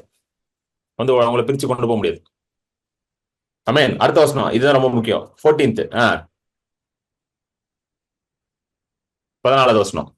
அவருக்கு சொந்தமானவர்கள் அவருடைய மகிமைக்கு புகழ்ச்சியாக மீட்கப்படுவார்கள் என்பதற்கு ஆவியானவர் நம்முடைய சுதந்திரத்தின் அச்சாரமா இருக்கிறார். ஆவியானவர் நம்முடைய சுதந்திரத்தின் அச்சாரமா இருக்கிறான்னு வருது. இங்கிலீஷ்ல படிப்போம். who is the guarantee of our inheritance until the redemption of the purchased possession to the price of his glory. King James வெர்ஷன்ல போடுங்க. இத இந்த வசனத்தை கிங் ஜேம்ஸ்ல போடுங்க. நல்லா கவனிங்க. கிங் ஜேம்ஸ்ல பாருங்க. which is the earnest. Holy Spirit is the earnest of our inheritance. earnest அப்படின்ற வார்த்தை சென்டர் காலம் ரெஃபரன்ஸ் பைபிள் வச்சிருந்தீங்கன்னா போய் பாருங்க. earnestன்ற வார்த்தைக்கு போட்டிருக்கோம். earnestன்றது டவுன் பேமெண்ட். இப்போ நீங்க ஒரு லேண்ட் வாங்க போறீங்கன்னு வச்சுக்கோங்க, ஒரு earnest ஃபர்ஸ்ட் கொடுப்பீங்க, ஒரு டவுன் பேமெண்ட் முதல்ல கொடுப்பீங்க. புரியுதுங்களா? அந்த டவுன் பேமெண்ட் தான் என்னது? பரிசுத்தாவி. அது பாருங்க அழகா வந்திருக்கு பாருங்க ஆம்பிளிஃபைட்ல. புரியுதுங்களா? the spirit is the guarantee of our inheritance, the first fruit, the pledge and foretaste, the down payment on our heritage. சொல்லுங்க, பரிசுத்த ஆவியானவர் தான் என்னோட டவுன் பேமெண்ட். அவர் எதுக்கு ஆண்டவர் பரிசுத்த ஆவியானவரை டவுன் பேமெண்டா கொடுத்திருக்காராம்? எதுக்கு கொடுத்திருக்காரு? நம்மளுடைய சுதந்திரத்திற்காக. ஹalleluya. இப்படிப்பட்ட டவுன் பேமெண்ட் பாருங்க. இது கார் வாங்குற டவுன் பேமெண்ட், வீடு வாங்குற டவுன் பேமெண்ட் இல்ல. அந்த டவுன் பேமெண்ட் செல்லாம கூட போகலாம். பரிசுத்த ஆவியானவரே உங்க வாழ்க்கையில டவுன் பேமெண்ட் ஆயிட்டாரு இன்னைக்கு. ஹalleluya. ஆமென். பெரிய டவுன் பேமெண்ட். சொல்லுங்க, பெரிய டவுன். இப்படிப்பட்ட டவுன் பேமெண்ட் யாரும் கொடுக்க முடியாது. Holy Spirit is the earnest of your prized possession of your inheritance. உங்க சுதந்திரத்திற்கான டவுன் பேமெண்ட் பரிசுத்த ஆவியானவர். இப்ப டவுன் பேமெண்ட் ஆல்ரெடி இருக்கு. இப்ப சுதந்திரிக்க முடியுமா முடியாத? ஆண்டவர் உங்களுக்கு வச்சிருக்கத கண்டிப்பா நீங்க சுதந்திரிக்க முடியும். அழகா இஸ் a guarantee. கண்டிப்பா உங்க சுதந்திரத்தை நீங்க பெற்றுக்கொள்ள முடியும். கேரண்டி. ஏன்னா ஹோலி ஸ்பிரிட் தான் டவுன் பேமெண்ட். அவரோட நீங்க முத்திரையிடப்பட்டிருக்கீங்க. எத்தனை பேர் புரிஞ்சிருச்சு இன்னைக்கு? எத்தனை பேர் சந்தோஷமா இருக்கீங்க இதை கேட்டு? எனக்கெல்லாம் குதிக்கணும் போல இருக்கு. எனக்கெல்லாம் ஜூம் மீட்டிங்னால உட்காந்துருக்கேன் சேர்ல. ஆமென். ஹalleluya. இததான் பவுல் எழுதுறாரு, ரோமர் 8 எழுதுறாரு. Now therefore there is no condemnation to those who are in Christ Jesus. ஆகையால் இப்பொழுது கிறிஸ்து இயேசுக்குள் உட்பட்டவர்களுக்கு என்ன கிடையாது? ஆக்கினை தீர்ப்பு கிடையாது. இப்ப சொல்லுங்க, நீங்க எப்படி கண்டம்னேஷன்ல வாழ முடியும்? இப்ப சொல்லுங்க எனக்கு பதில். இப்ப சொல்லுங்க, எப்படி நீங்க கண்டம்னேஷன்ல வாழ முடியும்? எப்படி நீங்க குற்றத்துல வாழ முடியும்? எப்படி நீங்க தாழ்வு மனப்பான்மையில வாழ முடியும்? சொல்லுங்க. இவ்வளவு பெரிய அற்புதமான ஆண்டவர் இவ்வளவு அற்புதமான காரியங்களை உங்களுக்காக செய்து முடித்து விட்டார். செய்ய போறாரு கிடையாது, செய்து முடித்து விட்டார். இப்போ நீங்க லோ செல்ஃப் எஸ்டீம்ல, லோ செல்ஃப் கான்பிடன்ஸ்ல வாழ்ந்துட்டு இருப்பீங்களா? இன்ஃபீரியாரிட்டி காம்ப்ளெக்ஸ்ல இருப்பீங்களா? வாங்கிட்டு இருப்பீங்களா? என்ன பிரதர் வாழ்க்கை? கிறிஸ்துவ வாழ்க்கையே ஒரு போராட்டம் பிரதர். அவனவன் தன் சிலுவையை சுமந்து கொண்டு டெய்லி நான் சிலுவையை தூக்கிட்டு இருக்கேன் பிரதர். முடியல பிரதர், என்னால தூக்க முடியல பிரதர் என் சிலுவைய. என்னங்க எதையோ ஒரு ஸ்கிரிப்சர் எடுத்து தப்பு தப்பா இன்டர்பிரட் பண்ணி அதை உங்களுக்கு போதிச்சு அதை நீங்க நம்பி அப்படியே பல வருஷம் ஓடிடுச்சு நமக்கு இல்ல. சொல்லுங்க, I have a glorious inheritance in Christ Jesus. கிறிஸ்து இயேசுக்குள்ள எனக்கு ஒரு மகிமையான சுதந்திரம் உண்டு. I have a glorious inheritance, ஒரு மகிமையான சுதந்திரம் எனக்கு உண்டு கிறிஸ்து இயேசுக்குள்ள. அதற்கான டவுன் பேமெண்ட் பரிசுத்த ஆவியானவர். He is the down payment of my inheritance. புரியுதுங்களா? Amen. we got to pray now. hallelujah. எல்லாம் கண்களையும் மூடுங்க, கண்களை மூடுங்க. சுகம் என்பது அவர் உங்களுக்காக வச்சிருக்க சுதந்திரங்க. அந்த குளோரியஸ் இன்ஹெரிட்டன்ஸ்ல சுகமும் இருக்கு. நல்லா கேட்டுக்கோங்க. சுகம் அந்த குளோரியஸ் இன்ஹெரிட்டன்ஸ்ல it is part of the இது. சோ நீங்க நினைக்காதீங்க சுகம் அது தனி பிரதர், சுகம் தனி. சில பேர் சொல்றாங்க சுகம்லாம் ஓகே பிரதர், ஆனா என்ன இல்ல பினான்சியல் பிளெஸிங்லாம் எதுவும் கிடையாது பிரதர். எதுவும் இங்க கிடையாது, எல்லாம் மறுமையில தான். இம்மையில கிடையாது, மறுமையில. இயேசு தெளிவா சொன்னார், இம்மையிலும் உண்டு மறுமையிலும் உண்டும்னார் மார்க் 10. ஹல்லேலூயா. இன்ஹெரிட்டன்ஸ்னா எல்லாமே இங்கதான், அதான் இங்க போட்டிருக்கு. பரிசுத்த ஆவியானவர் எங்க ஊற்றப்பட்டார்? பூமியில தானே ஊற்றப்பட்டாரு. பரிசுத்த ஆவியானவர் நீங்க பூமியில வாழ்றதுக்கு தான் உங்களுக்கு பரிசுத்த ஆவியானவர் தேவை. பரலோகத்துல உங்களுக்கு பரிசுத்த ஆவியானவரே தேவை இல்லையா உங்களுக்கு? அதான் நீங்க தேவனோட பிரசனத்துக்குள்ள போயிட்டீங்களா? There is no night, there is no day. You are always in the presence of God, in the light of God. ஹெவன்ல எப்பொழுதும் அங்க அவர் பிரசன்னத்துல தான் இருக்கீங்க. பரிசுத்த ஆவியானவர் உங்களுக்கு இங்கதான் தேவை, இங்கதான் உங்களுக்கு இன்ஹெரிட்டன்ஸ் தேவை. அதனாலதான் இங்க ஊத்துறாரு, பூமியில பரிசுத்த ஆவியானவர் ஊத்துறாரு. ஹல்லேலூயா, ஆமென். சோ சுகம் என்பது உங்களுக்கு ஆண்டவர் வச்சிருக்கிற சுதந்திரம். சொல்லுங்க, healing is my divine inheritance. Healing is my birth right. தேவனுடைய ராஜ்யத்துல என்னுடைய உரிமை. அது பர்த் ரைட்னா ஒரு ராஜ்யத்துல சில உரிமைகள் கொடுப்பாங்களாம், அதுல சுகம் என்பது உங்களுடைய உரிமை. Healing is your birth right. So you are entitled to be healed. நீங்க சுகமாகணும்ன்றது உங்க உரிமையா இருக்குது. நீங்க சுகமாகணும் உரிமையா இருக்கு. சோ யாரெல்லாம் பலவீனமா இருக்கீங்களா கை வச்சுக்கோங்க, உங்க மேல கை வச்சுக்கோங்க. உங்க கையை உங்க மேல வைங்க. You don't need any man of God to put hand on you. நான் சொல்றேன், எந்த தேவ மனுஷனும் உங்க மேல கை வச்சாதான் நடக்கும்ன்றதே கிடையாது. நீங்களே ஒரு தேவ மனுஷன் தான். You are a man of God, you are a woman of God, you have the spirit of God. உங்களுக்குள்ள தேவனுடைய ஆவியானவர் இருக்கிறார். நீங்களே ஒரு தேவ மனிதர் தான். உங்க கரங்கள்ல கர்த்தர் இன்றைக்கு கிரியை செய்வார். உங்க கரத்தை எடுத்து உங்க மேலே வைங்க. உங்க குடும்பத்துல யாரா பலவீனமா இருக்காங்களா கூப்பிடுங்க, அவங்களை கூடுங்க, அவங்க மேல உங்க கையை வைங்க. Keep your hands. யார் பலவீனமா இருக்காங்களோ அவங்க மேல வைங்க. இல்ல பிரதர் எனக்கு தான் பலவீனம் பிரதர், உங்க மேல வச்சுக்கோங்க கைய. ஏன்னா வேதம் தெளிவா போட்டிருக்குது, வியாதியஸ்தர்கள் மேல கை வைப்பீர்கள் அப்பொழுது அவர்கள் சுகமாவார்கள். ஹல்லேலூயா. கைகளை வைங்க, எல்லாம் கண்களை முடிச்சு கையை வைங்க. ஹல்லேலூயா. பரிசுத்த ஆவியானவருடைய வல்லமை உங்கள் கைகள் வழியாக இன்றைக்கு வேலை செய்ய போகுது. ஆஃபரிங் கொடுக்கணும்னு விரும்புறவர்கள் இந்த டீடைல்ஸ் யூஸ் பண்ணி ஆஃபரிங் கொடுக்கலாம். Why should we give? நிறைய பேருக்கு அந்த கேள்வி இருக்கும், அதை நான் சொல்லியிருக்கேன். வை ஷுட் வி கிவ்னா, ஆண்டவர் சொல்றாருல, உன் பொருளாலும் எல்லா முதற் பலனாலும் தேவனை கனம் பண்ணுங்கள் என்று வசனத்துல போட்டிருக்கு. So when you give, you are honoring God and you are honoring God's word. Amen. So if you like to give an offering to the Lord and the work of the Lord, கர்த்தருடைய ஊழியத்திற்கு, கர்த்தருடைய வேலைக்கு உங்க காணிக்கைகளை கொடுக்க விரும்பினால் இதை use பண்ணி கொடுக்கலாம். ஆமென். என்னோட அக்கௌண்ட் டீடைல்ஸ் இருக்கு, ஸ்கேன் டீடைல்ஸ் உங்க முன்பதாக இருக்குது, இதை ஸ்கேன் பண்ணி நீங்க கொடுக்கலாம். ஹல்லேலூயா, ஆமென். ஸோ நீங்க அனுப்பிட்டு எனக்கு ஒரு மெசேஜ் அனுப்பிச்சிங்கன்னா உங்களுக்கு அக்னாலஜ்மெண்ட் அனுப்புறதுக்கு எனக்கு ஈஸியா இருக்கும். என் தேவன் உங்களுடைய எல்லா குறைவைகளையும் நிறைவாக்குவார் கிறிஸ்து இயேசுவின் மூலமாக, அவருடைய ஐஸ்வரியத்தின் மூலமாக. Amen. My God will meet all your needs according to the riches of his glory in Christ Jesus.